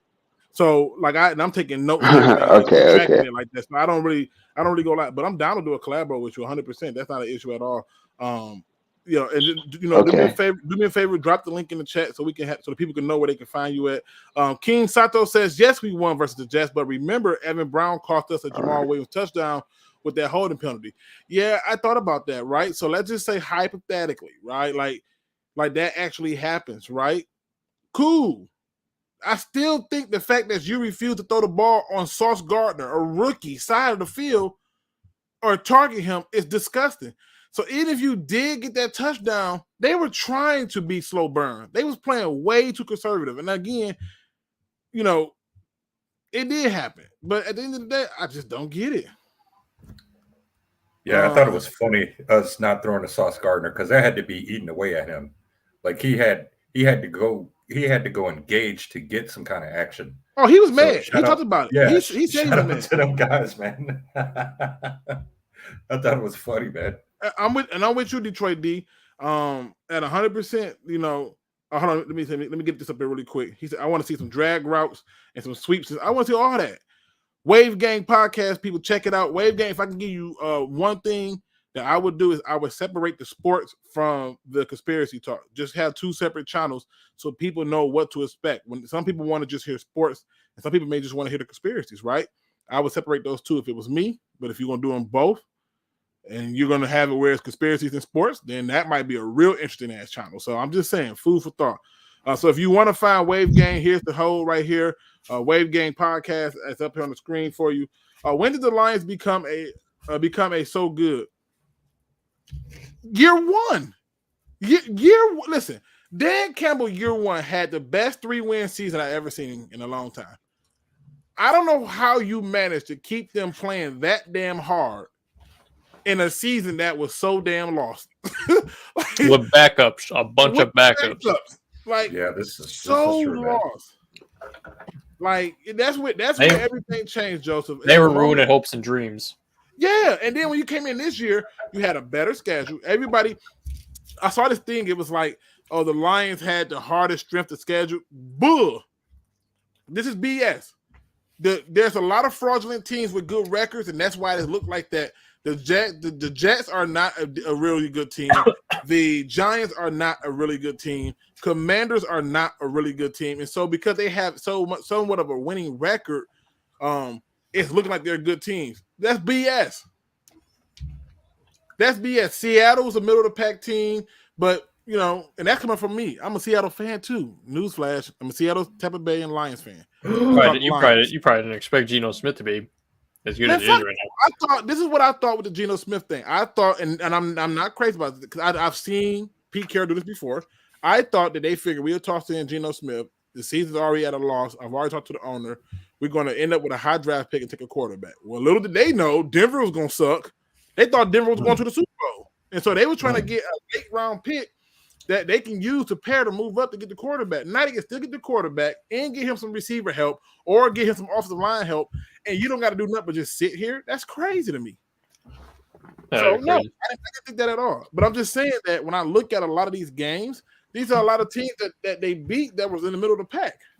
The only team that we played that was really good were the Eagles. Miami's good. Miami, I think, is a good team. I'm going to give Minnesota a good team, but they borderline fraudulent. They're going to get snuffed out quick. And Dallas, I used to think was a good team, but after you gave up that damn loss to the Jacksonville Jaguars, don't know if I can respect that no more. Just saying. You talk about a meltdown at the end of the season, man. You think that was known for doing this. You think we beat him again if we met him in the playoffs? Who? Cowboys. You think if we met Hell yes. Them and the 49ers, they're like the two teams I don't think we match up well against. What? We could beat I think both our of them. team I think our team would rise to the occasion with the Dallas because with the history we have with Dallas. Jared Goff is cursed against 49ers. I don't think that's happening. But see, here's the difference. You got to remember, if the 49ers are they're going into it with Purdy. And I'm not saying Purdy's no slouch or nothing like that, but I think after a few times meeting some of them hits, he gonna start changing the way he throw. I'm just saying. They got and Debo out, if I'm not mistaken. So it's a lot of changes. Yeah, I ain't worried about that. You're not that. I think Debo only out for like 3 weeks. So, but I'm just saying. Support. I share your channel with my people 100%, man. Just get the support out there. Dave Webster says, remember that Super Bowl of Chicago versus Andy? Tony Dungy says he was never going to kick to Devin Hester, then changed his mind on game day. Kickoff, Hester takes it to the house. No need to throw at Sauce. So I'm going to tell you the difference between what Devin Hester did and what Sauce did. I'm going to show you the difference. What Devin Hester did, for one, was unbelievable that year. That whole rookie season was a rookie season. People forget that. Opening kick, he takes it to the house, right? The difference between that and this is by you not throwing the ball not one time in a 60-minute game to Sauce Gardner, giving him that treatment, like, oh, he can't do it, which you essentially is telling me that you don't trust your receivers to do what they need to do against him. He needed to be tested. You know how many different routes that could be called that you can call in there? I like Sauce. Sauce from Detroit, I like him. But he's not somebody that I would be afraid to throw it against. He's went against other teams, and I'm almost sure that the Lions are the only team who avoided him. You make that make sense. That's my problem, Dave. We the only team who avoided him. I can't get like it. It to me because, like you say, he is from Detroit, so it's like, oh, you're not gonna make you're the hometown boy. We're not gonna let you eat. I liked it. I thought it was funny, man.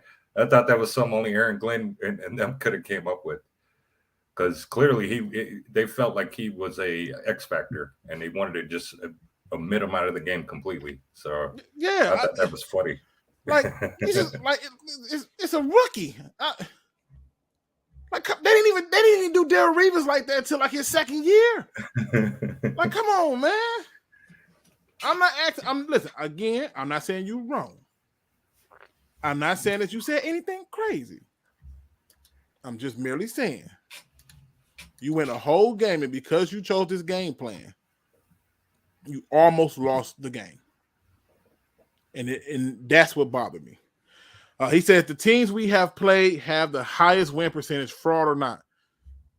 Okay, that's facts. Fraud or not, they do have the highest winning percentage.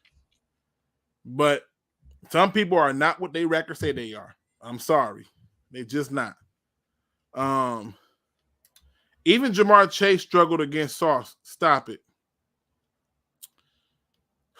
Jesus. I see we have to compare apples to candy. I got it. So let's do it. So your argument is Jamar Chase struggled against Sauce Gardner. And so since Jamar Chase struggled against Sauce Gardner, that's proof that we should not have even attempted to throw a ball at him not once. But what you fail to realize in giving your example of him, quote unquote, struggling against Sauce is the fact that they threw the damn ball to him in the first place. And if you listen to what I've been saying, I'm merely asking the question of why is it that the Lions of all teams would decide to avoid a rookie in that manner and not target him not one single time, right? And for the idea of what you just pointed out in terms of saying, well, even they struggled and this stuff like that, like all those good things you pointed out that you wanted to bring up, right? That you made the conscious decision to point out. I also want you to just take a second to understand that they at the very least, still threw the ball there. They did not create a scenario where they could only really use certain targets towards them. And so while we talk about Chase struggling, he was targeted 10 times. He had 6 receptions for 29 yards and a touchdown. But you know what that did? It forced them to respect what's going on, and it allowed for people like Boyd to get off, who had 105 yards and a touchdown, and T. Higgins to get off, who had 5 receptions and 93 yards.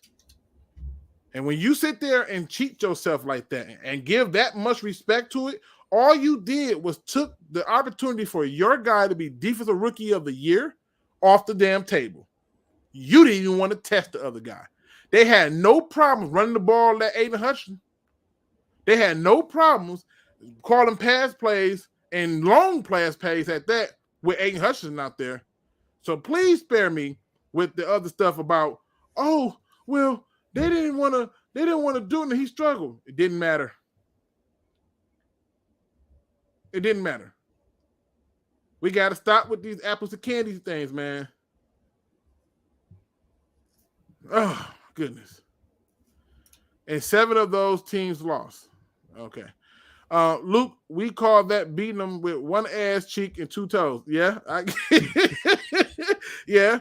The older guys, 28 years old, like Kaminsky, Anzalone, Raymond, are the unsung heroes of the team.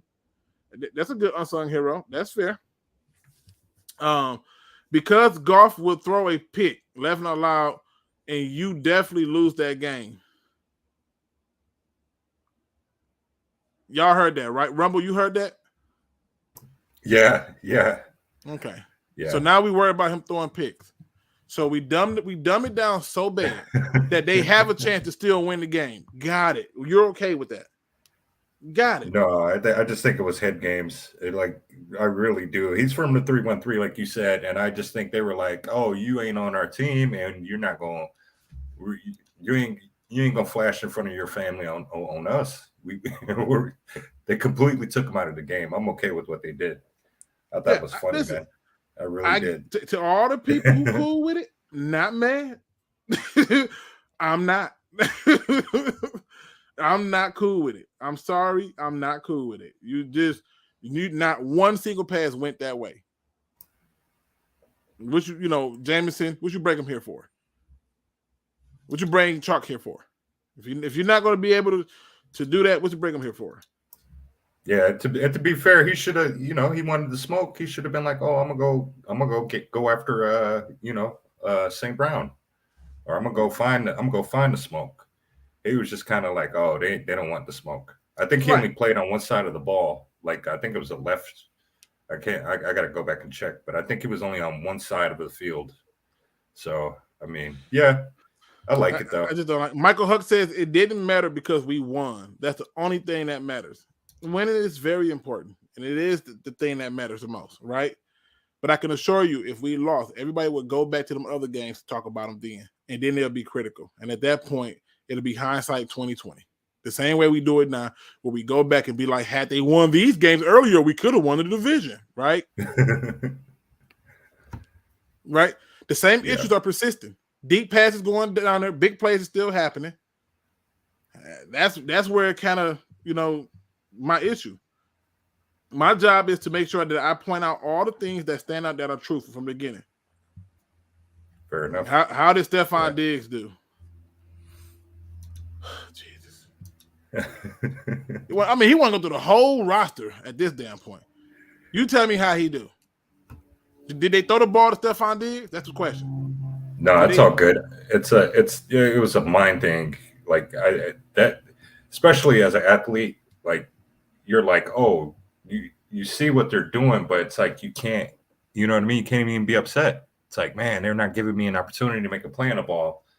And, them being a rookie, I could see what our guys were doing, man. But yeah, I thought it was funny, man. They're like, nah, we're not gonna. That's the only threat they really had on defense. How many interceptions was you had a guess Sauce Gardner had this season? Oh man, maybe 5. I know he ain't in double digits yet. No, let's try 2. You're dodging the guy who got 2 interceptions. Like, but also Goff didn't look the greatest that game. He didn't look the greatest that game because the play calling was conservative shit. Ben Johnson came out with a shit of a play calling thing. That's all I'm saying. So, I'm not trying to knock it.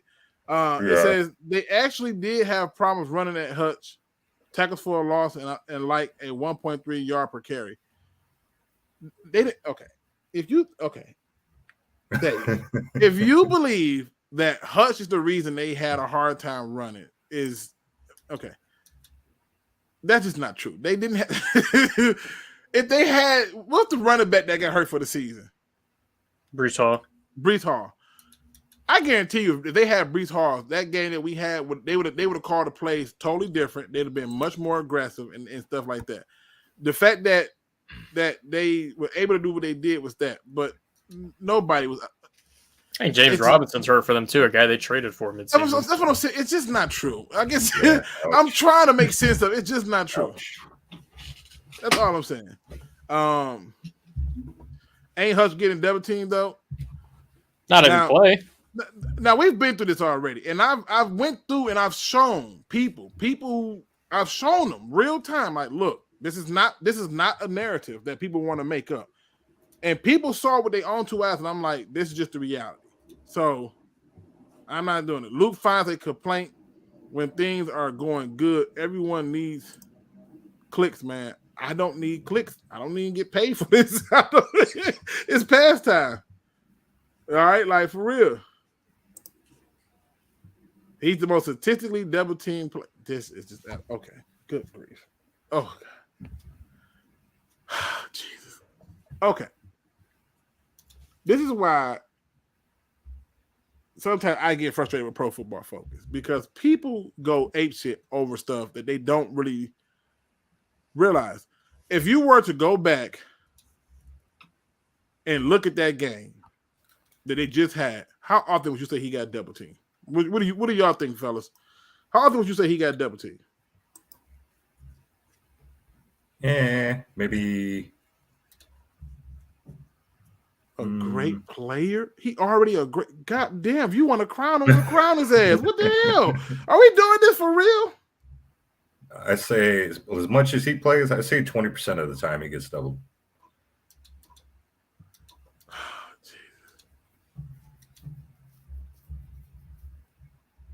What? Look what they gave him the third highest.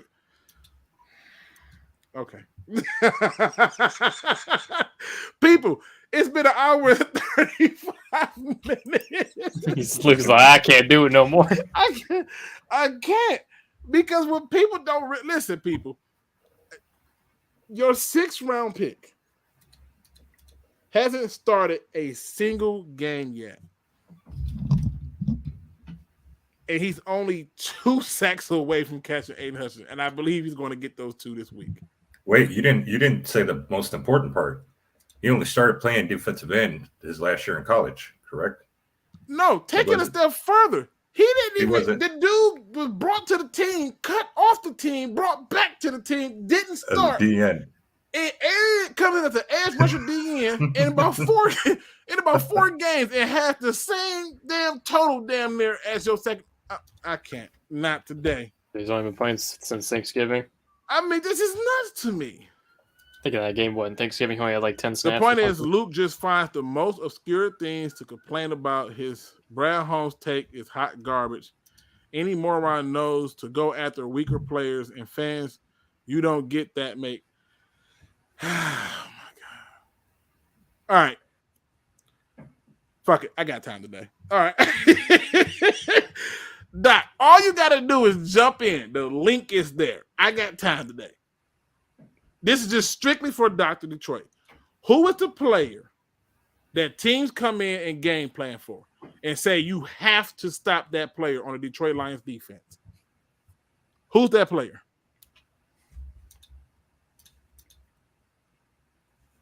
I'm just asking. Who's that player?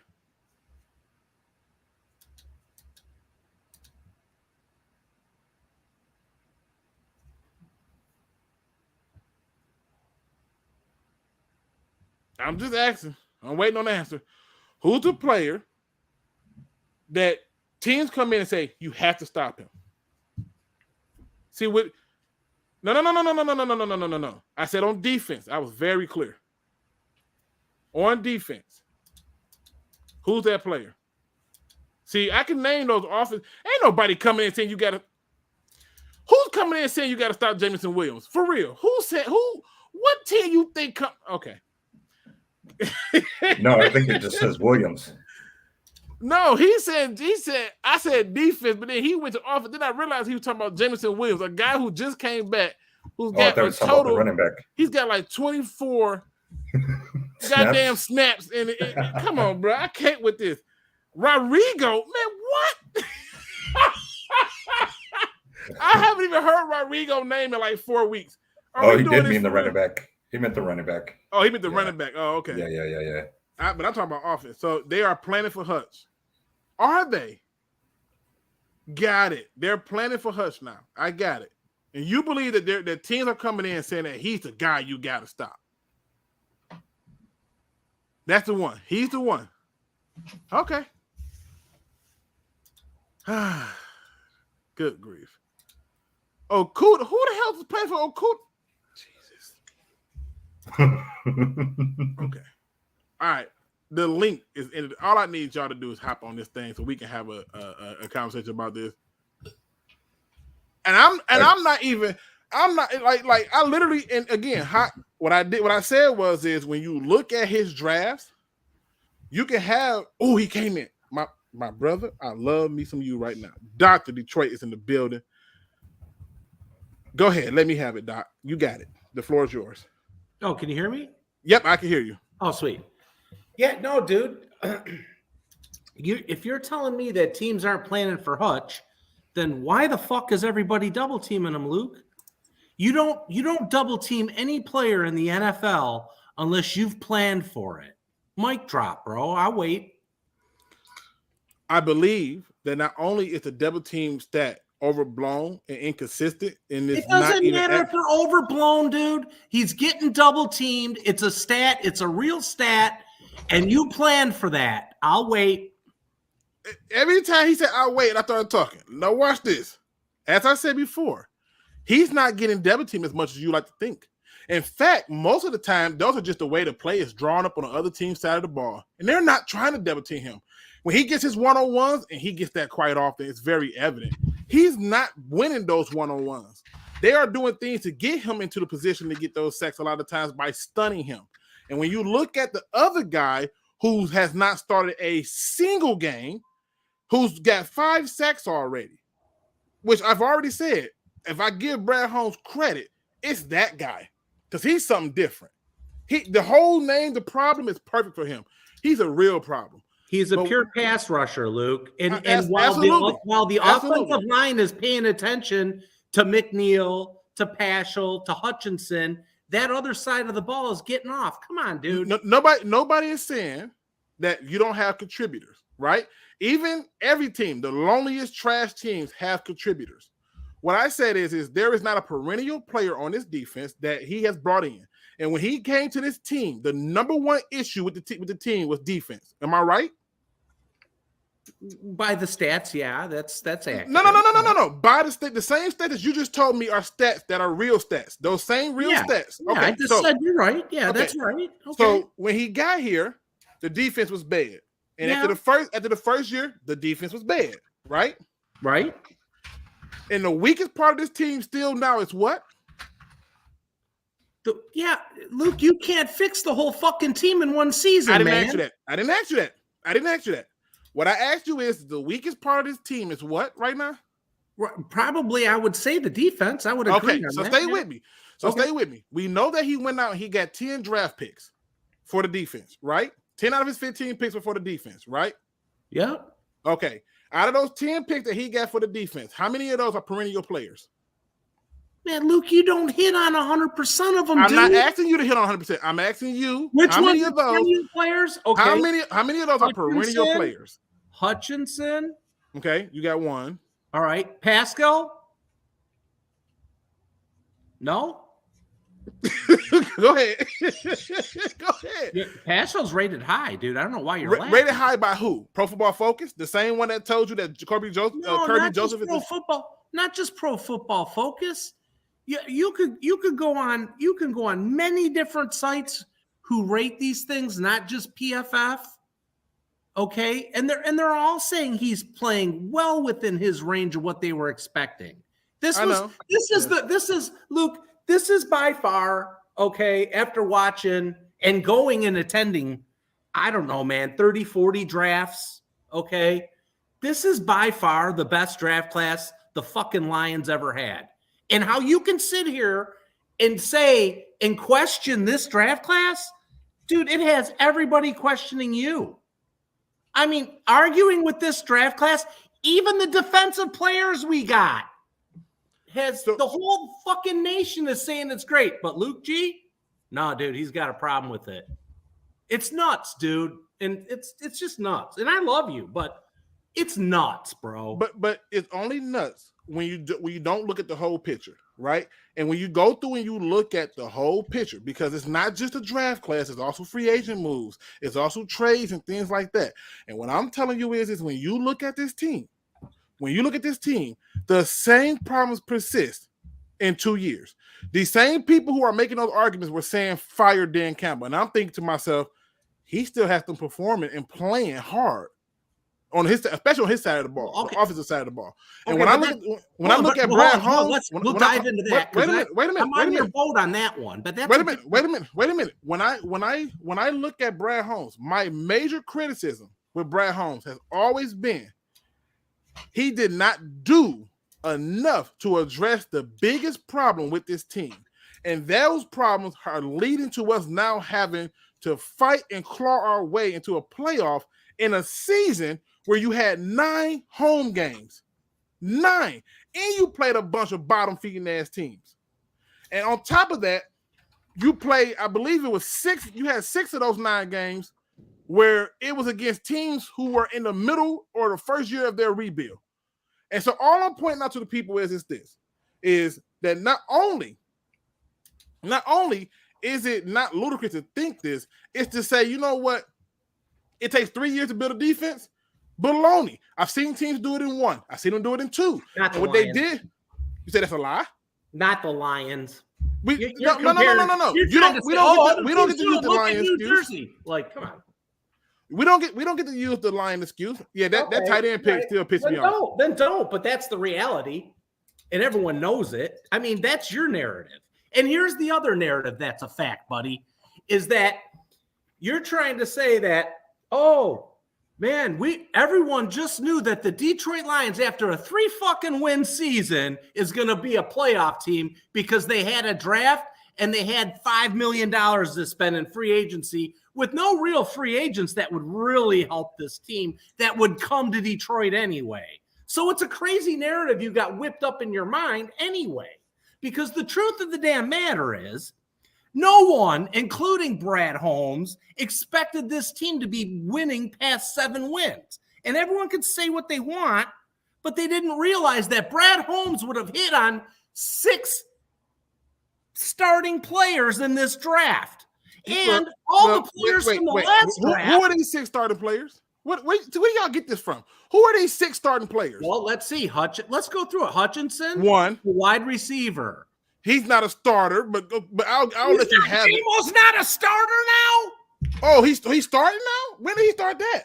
He's been out for half the fucking season. He's been hurt, Luke.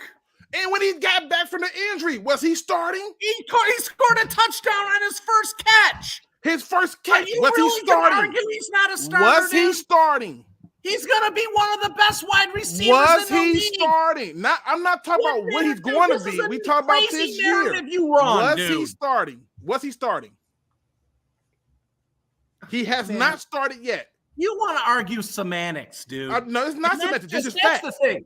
You want to argue semantics. He has not started yet, though, Doc. You got to admit, he has not started yet. That's a semantical argument. He's going to be one of the best wide receivers in the league.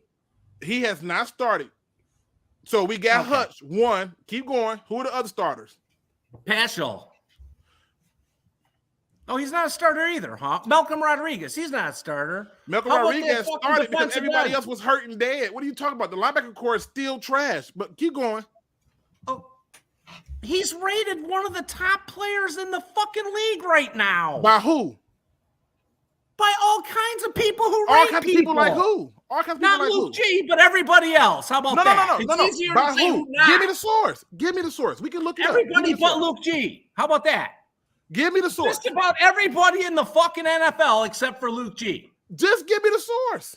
I just gave you all of them, dude. So you telling me, hold on. So you telling me I can Google with that than it is to give you all the people who are with it.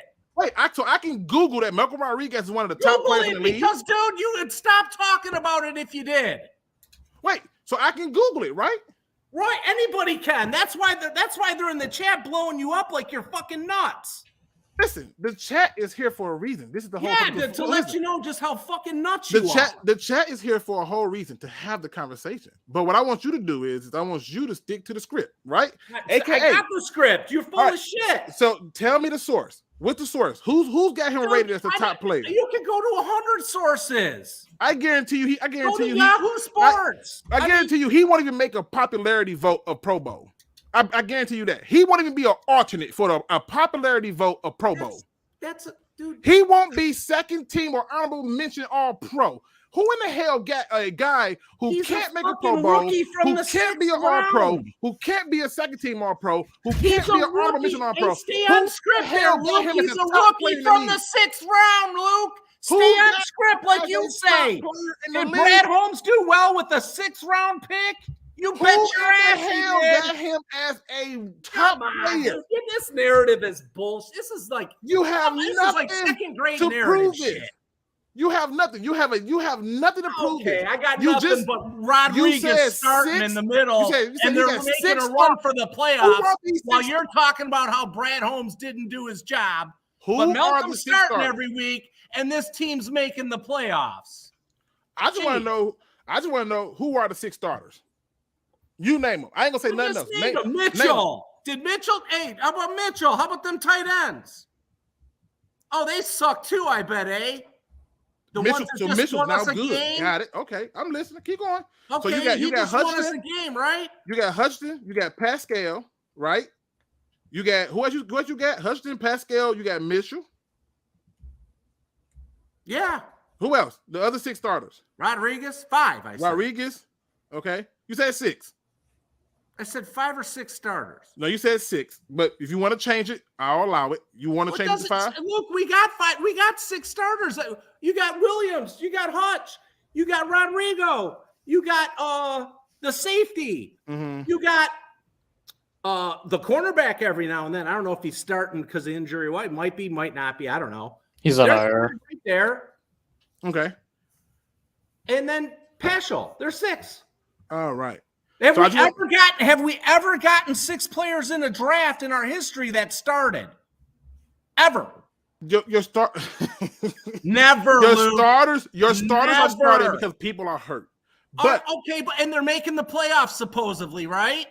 Yeah, so because that's what happens when you have a good head coach. When you got good leadership, if they're playing so bad, how are they making the fucking playoffs? Wait. Who said they're playing bad?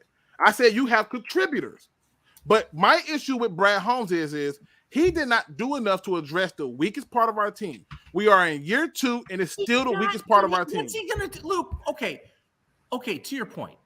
Then what does he do with this year's picks? He better hit. Pick a whole other team? He better get the defense fixed. I better see some impact players, some serious impact players. He's got so many picks that you can't just you'll be able to fix the defense and whatever holes you have on the offense. This is like the Jalen Reeves Maven talk when people don't say that stuff. I just find it interesting at best. But go ahead, I'm listening. I really am listening because I want you to be able to have. And by the way, people, for the point of this, Doc, we are having a simple conversation. I don't want people to think this is like serious. Oh no, you know, come on. I don't want. I want people to understand we're having a serious discussion. This was a long time coming. Thank you. Yeah, it's just a passionate discussion. That's all it is. All right. Yeah, but because let's be honest, I believe we say matters any fucking way. And the reality is this: you can have points that I can just be like, okay, you know what, those are good points. But I just want to show some things. Okay. Like, well, I'm trying to figure. Weekly. Listen to me. Weekly, I'm trying to figure out like what you're driving at, and the only thing I keep hearing, like what I hear, and maybe I'm off. Maybe I'm the only one hearing this, but what I hear is that Brad Holmes is a doofus because he didn't fix the defense this draft. No, that's not what I'm saying. What I'm saying is Brad Holmes deserves some blame because the one major part of this team that needed fixing the most, he didn't fix. Instead, what he did was he doubled down on Jared Goff and gave Jared Goff every piece of ounce of help that he can give Jared Goff so he can double down on Jared Goff and say Jared Goff is the guy. He was never going to draft a quarterback the year that people thought he was going to draft a quarterback. And I'm cool with that. You didn't want to draft him? By all means, don't draft him, right? Like, that's just not what you want to do. I totally get it. I just want to stop you there. Now, okay, I'm not crazy. Like, I wanted Williams, the wide receiver, JMO, but I really wanted him because I knew how good he was and special.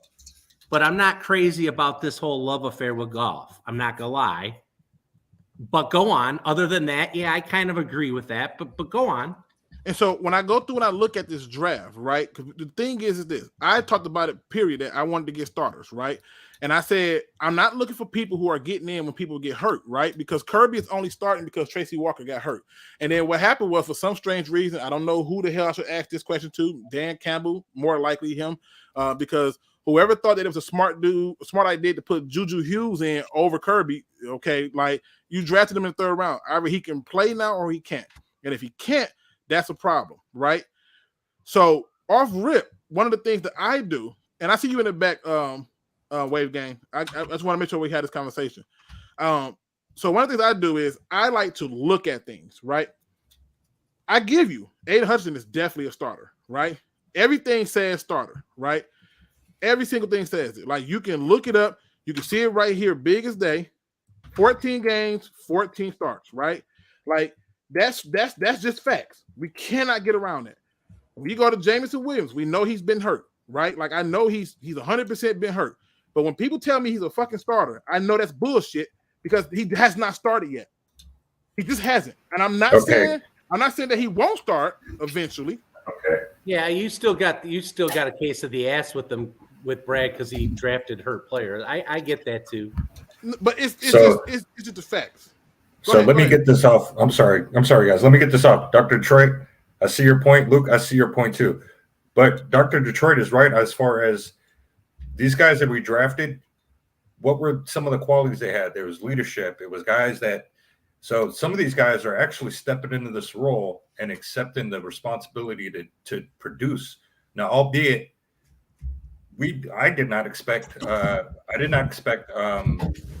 Houston to come in and be the problem that he has been. I didn't certainly expect him did see that. No, dude. Certainly did not. Really, We're getting in his gems. sixth round. Yeah, exactly. 6th round gem. Like, what the fuck is this? Right. What I mean, but that ain't the first time we ain't got a gym in the 6th round. Come on now. Oh, Not like this, Luke. Come on, Who? Luke. I'm Luke, on Ron? come on. No, listen. I'm on Andre Ron. Diggs.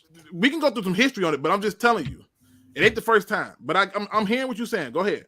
So my thing is, he did. Yeah, I know he needed to address, but we said it prior to the draft. We felt like the offense was closer to being complete more so than the defense was. Correct. And if you're going to use a draft to do so, he used this draft to kind of, like you said, give Goff tools. Now, next draft, I believe that we are going to have some issues. We already know we're going to have some issues on defense that we really need to address. But as far as the offense, I think we're 1 or 2 unrestricted free agents away from actually being. We've shown we can put up 40 points with this offense we have now. So I see what Dr. Detroit is. I fully agree with him. I see what he's saying too, right? But the difference is between what he's doing, what I'm saying is this. He has a position that he believes that I'm just want to shit on the guy. I'm not. What I'm saying is this. I'm really making a point that, look, here's my issue with him. When you come in as a general manager and you're evaluating a team, right? Just look at the games that we lost. If the defense do what they're doing now, we don't have this problem. But most of the people that we're talking about are only starting due to injuries or lack of positions. And so, what does that say about their those intangibles that you so much like? I love intangibles, right? So I don't kill them. I don't kill them for that. That's not what I'm killing them on, right? Because even now, when you look at this team, the defense is playing better than it ever has. And yes, it took some scheme changes and some stuff on Aaron Glenn's part, right? I get all that. But what I'm saying is this. When you look at the team in its entirety, there isn't a player that you go and say, you know what, I got a game plan to stop that dude. It is not Huston. It's just not. And granted, we made our draft picks, right? But when you tell me we got, you say 5 starters, and I'm sitting there saying to myself, yeah, because people are fucking hurt. The only one I see was a true starter was Hutch, right? But Pascal didn't start because he just took that spot. Romeo Core was out. And what happened? Romeo Core got healthy, and to the bench, Pascal ass went. And when you look at people like Jameson Williams, this man is no starts. He has not been a starter. He's played in 3 games, but he has not been a fucking starter. And what they doing? Sitting him on streaks and fades. And I'm like, okay, cool. And then my position was, I would have rather had somebody who can play from the beginning because our defense was the problem. We should have won a division this year. That's just the truth. We should have won the division this year. Yeah. And we didn't because the same fucking problem that persisted under Patricia persists now. It's the defense. So again, I'm not knocking any of that. I said this at the beginning of the season. I talked about this. I said, why is Juju in if we drafted a safety? He got to come in and play. He started out a little slow. He had that one good game, and everybody lost their fucking mind. And ever since then, if you watch these games closely, he's never in the fucking picture. He just got torched by Ozama. How the fuck you say his name, Gunner? CJ Uzama. He just got torched by a fucking tight end, and I'm trying to figure out how. All these deep passes that keep happening, we're supposed to have safety play. Deshaun Elliott, every fucking game gets hurt and go out. I do not understand what's going on with that, but that's another problem. And on top of that, James Houston, I will sit here and eat the most humble fucking pie there is. Best fucking pick I've ever seen. It's phenomenal what he does, right? Like, but this tight end pick still pisses me off. What is this shit? All right, so Luke, so here, this is a counterpoint. I want you to hear this out. And I'm listening. So I don't believe in my heart of hearts that Brad Holmes or Dan or Sheila planned on winning many more games than 5-6 games this season. then we get the wrong people, I think. No, I'm telling you, I think and I believe, and I got some evidence that should be obvious to people why this is. Okay. So, I believe they sold them on year 3. Like, we got Goff as a bridge. We're going to build this thing up organically. And I think that they're shocked by the production that they're getting out of, Johnson, okay? And the players they have. He's getting a lot out of this offense. My apologies, Dr. Detroit. Rumble got to get up out of here. Rumble, get the people. Damn it. He gone. Yeah, he gone. Yeah. Go ahead. Continue your point. Okay.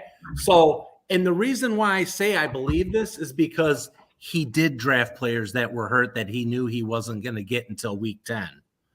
And he didn't do it with one. He did it with several. And he did it early in the draft. And that just tells me right off the bat that it's like, hey, man, this isn't a next year thing. Now, we just caught some fire, and I don't think anybody, and you watch enough damn football around the league, everyone is flipping out at the Detroit Lions like, how the hell did they do it? Look at Goff. Oh, my God. Goff, to me, still ain't the guy, but that's a whole nother argument. But okay, but don't get me wrong. I cannot believe he's playing better than Stafford ever played, dude. And I wouldn't say all that now. He's doing enough. Ball is pretty, Gunner. The ball's not as pretty. I get that. I mean, give Stafford Ben Johnson. I don't know. Well, you never know. But what I'm saying is the ball's not as pretty, but the guy hasn't thrown an interception. You can't say that about Stafford, dude. Well, yeah, Stafford throws lots of interceptions. Goff is a good weapon with no interceptions in his whole career. So let me be clear to the chat. First of all, Dr. Detroit, thank you. I'm gonna need you to bring your ass back. This is too much fun for me. All right, brother. I will. Right. Thank you. But I want to bring this up in terms of a point. And first of all, shout out to Dr. Detroit for coming in and having a conversation with me. I want people to understand something. I do not subscribe to the idea that it takes 3 years to turn shit around. I don't subscribe to that. I just don't. I've seen teams turn around less than 3 years. And I've seen it happen more often than not, right? But 2, I don't necessarily buy that the general manager and head coach don't believe that that they wasn't going to win this season. That it doesn't ring that bell for me. He was very frustrated at the fact that they were losing these games close. I personally thought that we could win as many as 12 games, but no less than 8. And I predicted we would finish 10-7. That was my prediction. Am I lying about that, Gunner? Nah, but the order probably definitely wrong though. Not so. Everybody order gonna be wrong though. But my thing is this, and people who listen to me know that I was shooting down any person who said 6 or 7 wins. I said that your expectations were too low. I said that this is terrible, and we got 9 home games. I gave all the reasons why. My only argument is this. The weakest part of your team still remains the weakest part of your team. And I understand that you couldn't get a lot of things done. I do. But you brought back people like Alex Anzalone. You held on to Michael Brockers and restructured this deal. You're all in on Jared Goff. That's your quarterback. Get used to it. He's going to be around for a while, right? Like, these all are different things. You draft a tight end who I don't know why, but he's used sparingly. In fact, since they got rid of T.J. Hockenson, they rarely use the goddamn tight ends. And you go out and, yes, you find a Malcolm Rodriguez, but that's only because all the other people were hurting out. And Pascal, yes, he started, but that's only because Okora was out. Charles Harris is out. And again, they all were hurt too. And so things that Brad Holmes did that I've always respect. I respect certain picks. Like I thought, this is just me, I was excited, and Gunner can contest this because Gunner been following me for a while. I was beyond excited for Derek Barnes and freaking St. Brown. I did a whole video on St. Brown just being a bully out there. And I was shocked that he fell to the 4th round. I thought he was a 2nd-round pick at the worst part of it, right? I give him credit for that. But I know that we can't have it perfect every single time. I can't give you credit for taking Sewell because who else was you going to take? Seriously. If you take Slater still wouldn't have been a bad tackle. If you take Sewell, he won't be a bad tackle. So who else can you have taken there? And all I'm pointing out to you is I just simply say, you know what? We talked about this. We hated the fact that hurt players kept being brought to this team, and they continue to be brought to the team. And for that reason, I just felt that this is the problem. Because when I watched this team when they was 1-6, and I guarantee you, nobody can say this. When that team was 1-6, hands down, you would have said that the reason that we are losing those games is because of defense. Now, there's a few other people who felt that it was because of Dan Campbell, but I'm thinking you scored 45 points and lost. You scored 35 points and lost. Like, look at the 6 losses. The first part of the 1-6 time, look at the 6 losses. Your second overall pick wasn't winning one-on-ones. And to be honest with you, he's getting better. He's still struggling, but he's getting better. And I'm just making those points to say, look, I get that we are a young team. I get that we are excited, but I can't speak for everybody else. But Luke expected for us to be a winning team with an opportunity for the playoffs. That's what my prediction was. It's on record. My expectations has never changed. He had 5 picks in the top 100. He made the trade, which gave him 4 picks in the top 93. I expected 4 instant starters. Yes, I did. And whether they didn't start instantly or not, yes, there are contributing players. Every team has them. But guess what? Next year, I bet I see no more damn weapons coming to that damn Jared Goff. We better start getting some things that's going to continue to shore up our run game at best, like an offensive guard and a running back. That better be only 2 things we add. Everything else must be perennial defensive players. That's all I'm saying. That's all I'm saying. Shout out to Dr. Detroit. Please come back anytime. Wave Gang, you wanted to chime in on this. I want to let you get your chime in, then we can get our final thoughts and get out of here. Go ahead, man. Give me your chime in on this. I know you came in. You heard the heated exchange, which is 100%. That was so much fucking fun. But Wave Gang, you want to chime in on this? Yeah, man. I want to say, man, the one thing I got a problem on about the Detroit Lions, man, is they down. It's like you were saying, they down safeties, man. Like, I don't know what it is. It's like teams to target our defensive backs for some reason, and it irritates me a lot. And then one thing I want to say is, damn, come to me next, because it was something important. But I gotta just rethink about it because I forgot. I'll give you a few minutes. I'll hit on one more. I'll hit on one more other point too. And this is something that I do want to give Brad Holmes credit to. Right, the one thing that I do give Brad Holmes credit to, is the fact that he is finding contributors late. One of the first signs of a good general manager is finding those late contributors, right? I feel like he did something different. Now, again, I think Malcolm Rodriguez will be replaced. They're going to upgrade from Malcolm Rodriguez. I just feel it. I feel it in my soul. But one of the things that James Houston does, what he does translates on every level. The amount of moves he displays when he's getting off the ball and stuff is so phenomenal. Right? And what did he say? He says, I see that Detroit on how many chats? Micro Mike, what do I see you? Yeah, Mike did not be everywhere, bro. But back to the point, I sit there and I look at these teams and I look at what's going on, and I'm telling you that the first thing that stood out to me about James Houston was he's not starting and he's beating these people often. It's not in between, and sometimes he's beating them often. And it got to the point where I showed Gunner this. It got to the point where they took the attention off of Hutch. to stop Houston because he was causing problems for the quarterback. That man really is a problem. So it just that's all it is. You get your point back, Wave Game. Yeah, I want to say this is what I wanted to say, man. They need to start running the like I be seeing the Lions like I don't know who calling their plays, but they would run the ball first down with Swift. They'd run the second and third down with Jamal Williams.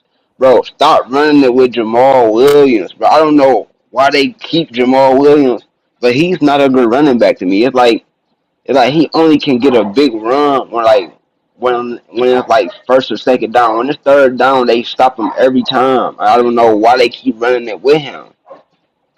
I think sometimes you got to do some things if it seems stupid, right? Like I think you have to do that, right? One of the reasons why I wanted them to target Sauce was because to me it helps your case for defensive rookie of the year. Like if I'm on a voting committee and I'm looking, I'm thinking y'all didn't even want to throw to his side. That's huge. That's huge. They supposed to put Jameson Williams up with him. They both rookies, bro. You don't let him feel like he over status of a rookie. They should have put Jameson Williams on that side and let Jameson Williams work him until he can't work him no more. That's what I wanted to see. You feel me? We was already winning. You feel me? What can happen?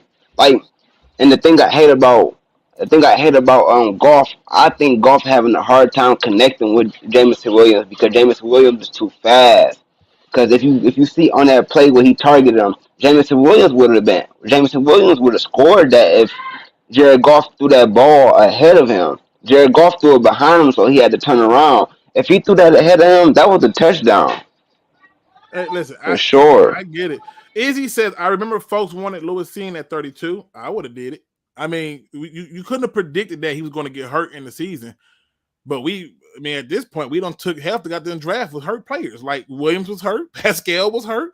What the other guy? The receiver Williams was. I said Williams already. Williams.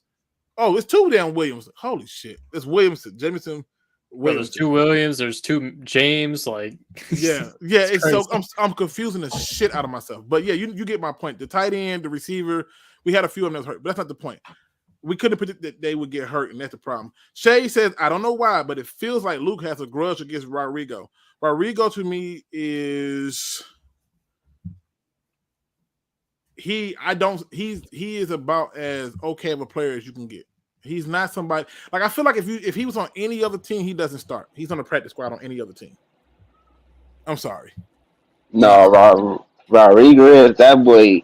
If you see how he play, I play linebacker. His read and react skills is so perfect. I think he does have good read and react skills, but I think if you were to go through at the beginning of the season, we're not talking about right now, we're talking about the beginning of the season, how many of those teams will he start on?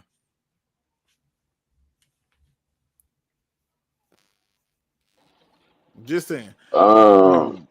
No. And then Izzy says Lewis Cine didn't even start for the first 4 weeks. Dude played one snap. He was terrible. How in the fuck did you get Izzy? Come on, bro. You gonna give a man a terrible tag after one snap? Who you give a terrible tag to? Lewis Cine. It's one. Listen, we cannot judge rookies in one season.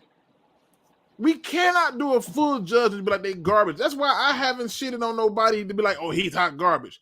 Do I think Rodrigo has been significant to help us out? Yes. But do I think that entire linebacking core needs a facelift? Yep. And a boo job and a BBL. Let's keep it honest. It's not sexy. Alex Anzalone is about as average of a linebacker as you can get. And so is Malcolm Rodriguez.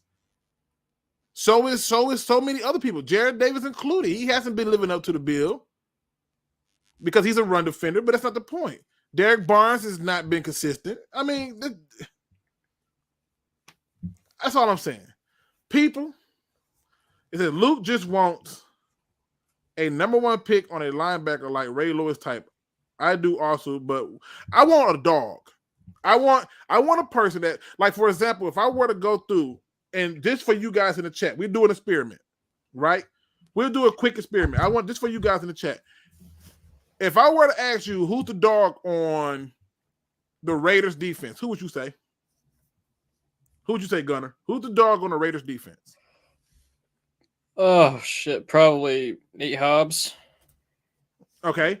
Who would you say, Wave Gang? Who would you say is the dog on the Raiders? The Raiders defense. Let Yep. me see. I don't really watch the Raiders like that, but let me see. We got Adams. Some people said Chandler. A lot of people saying Crosby. Watch this. Who is the dog on the 49ers defense? Fred Warner. Fred Warner. Keep Warner. going. Nick Bosa. Nick Probably Bosa? name any other corners. Bosa the best. I heard Bosa the cold. They Bosa. got dogs Hey, everywhere. just All watch three it. levels are good. I just want y'all to see it, right? Keep going. Right? Keep going. Who is the dog on the Buccaneers defense?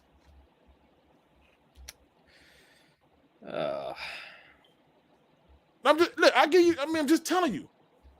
I'm a diehard Lions fan. I don't really watch these other teams. I feel you, but I guarantee you can. If the people started naming them, you would know. Vita Vea's a dog. Say Devin White, Devin White's a David, dog. Jamel Right? Dean. Yeah. Now watch this. Watch this. I'm just gonna keep going. Who's the dog on the defense for the Rams? Shit, nobody right now. Well, I'm just saying, but Shit, Ramsey. but if they was all healthy, who would you say? Ramsey. Aaron Donald, Ramsey. Okay. Aaron Donald and Jalen Ramsey. All right, let's keep going. We're just gonna play around with this. We do a few more teams. We're gonna just play around with it. Who's the dog on the Eagles? TJ Edwards, anybody, all three levels. Davis. They got everybody. Yeah. Davis Okay. the rookie. He cold. Okay, I just want to keep going. Now watch this. Who are the dogs on the Lions? Shit, I know everybody. Dog on Wayne. I could say Okuda. I could say Hutchinson. I could say James Houston. I could say Books. I could say Books. Did I get a Sue? Shout out to you, Looney. He said Sue. I'm just saying. McNeil. I say Books. Books is a good player. Well, I could say Elliott. He all right. I could say Jacobs. I could say he a good player. You know what's funny though? I want you to see something. Look at the chat. There's not a consistent name on there. You literally got Hutchinson, McNeil. You got Jacobs.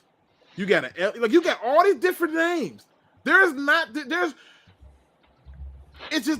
there, and that's my only gripe when it comes to this team. When I saw us losing those games, I saw a defense that was a problem before, that still is a problem now, and that's what my problem with Brad Holmes was. That's just simply put. He came into it with the 6-month cap this past season with $36 million. He didn't need many big name players, but he could have added some people who would have still been cheap and had more contribution and help than what we got. Right. That's You're all right. I'm not asking for them. I'm not asking for him to reinvent the wheel or anything. I'm just saying that when you look at it, it's not there. Shay says Hutch, Okuda, Houston, Kirk. Okay, so did y'all know Elliott was out this week? So now we gonna have a problem with our now they'd be okay. They'll move. Listen, this the Panthers. You should be okay, right? Like you should you should be okay. All right. Kirby is the dog according to everybody, so you should be okay. Shit, if he might start. And here's the other thing. Shay, you said Okuda's a dog. Are you re-signing him? That's a question for me. Are you Okuda, yeah.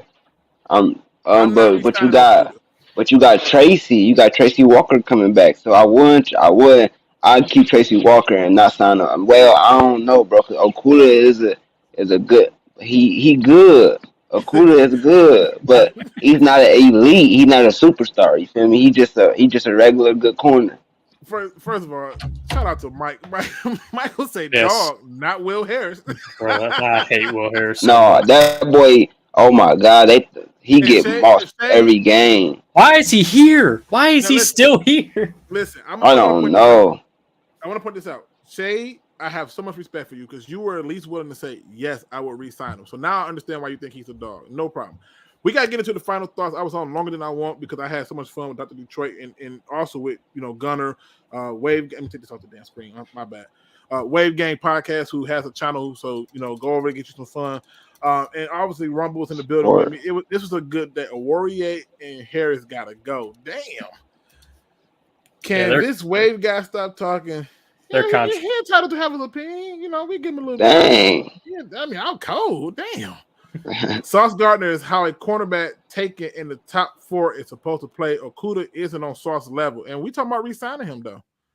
Oh, dang, he actually left. That's crazy. No, wait, where you go? You got to do final thought. Damn, David, you cold. Damn it. Wade, you got to come back in and do final thought, man. Gunner, give the people your final thought before we get out of here. There should be no excuses to losing to the Panthers. Point blank and simple. No excuse. You got to go in there and just win. I don't care if it's at least by 10 points, at least by 2 possessions. You got to beat that team. Ain't no way. But I hope y'all don't have a good holiday weekend, though. 100% have a good holiday weekend. They don't. You don't ran my damn gas off, man. Damn, gay. Wave Gang, man, you got to come back. Wave Gang podcast is over there doing his thing. He put it up in the chat. Please go and check it out. I'm gonna go and check it out and subscribe to it myself. You know me, I can't end the show unless I do it on a positive note. And today's positive quote is very simple. If you don't work for it, you don't deserve it. I'm gonna say it again. If you don't work for it, you don't deserve it. I know that sometimes the task of getting up and doing the things you don't want to do can be a little daunting. But you know what? The man who don't fish don't eat. It's simple. You have to put in work. And all these things that you talk about you want to do and make better in your life needs to be done with you putting in work. You see, I find it funny how everything needs to come to people easy, but the moment you ask them to take one small step to get it, they can't grasp the idea. Put the work in.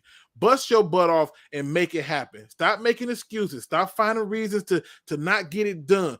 Just simply put the work in. All the time that I look up and I ever got anything I wanted, it came with pain. It came with tears. It came with sweat. It came with exhaustion. It came with loss. It came with sadness and sorrow. And you know what? Every single thing that came with that work made me stronger, made me better, made me more powerful. Put in the damn work. You want to be something, put in the work. You want to have a business, put in the work. You want to go to school, put in the work. You want that chick who you thought you couldn't get because you didn't think you was in her league, go up to her with some confidence and put in some work. She'll show up to the door. All you got to do is put in the work. If you ain't got the energy, if you ain't got the balls, if you ain't got the heart, if the x-rays don't show dog in you, and you can't put in the work, you don't deserve it. And with that being said, ladies and gentlemen, we about work around here. Let's get it done. As always, that's today's show. Went a little bit longer because Dr. Detroit brought the best of me out. Appreciate you, brother. I'm going to get his ass back on again. You can believe that. And if you don't do nothing else, ladies and gentlemen, hit that like, subscribe, notification bell, and as always, don't be no chump. Please do your research. We are out. Hopefully, I can see y'all tomorrow.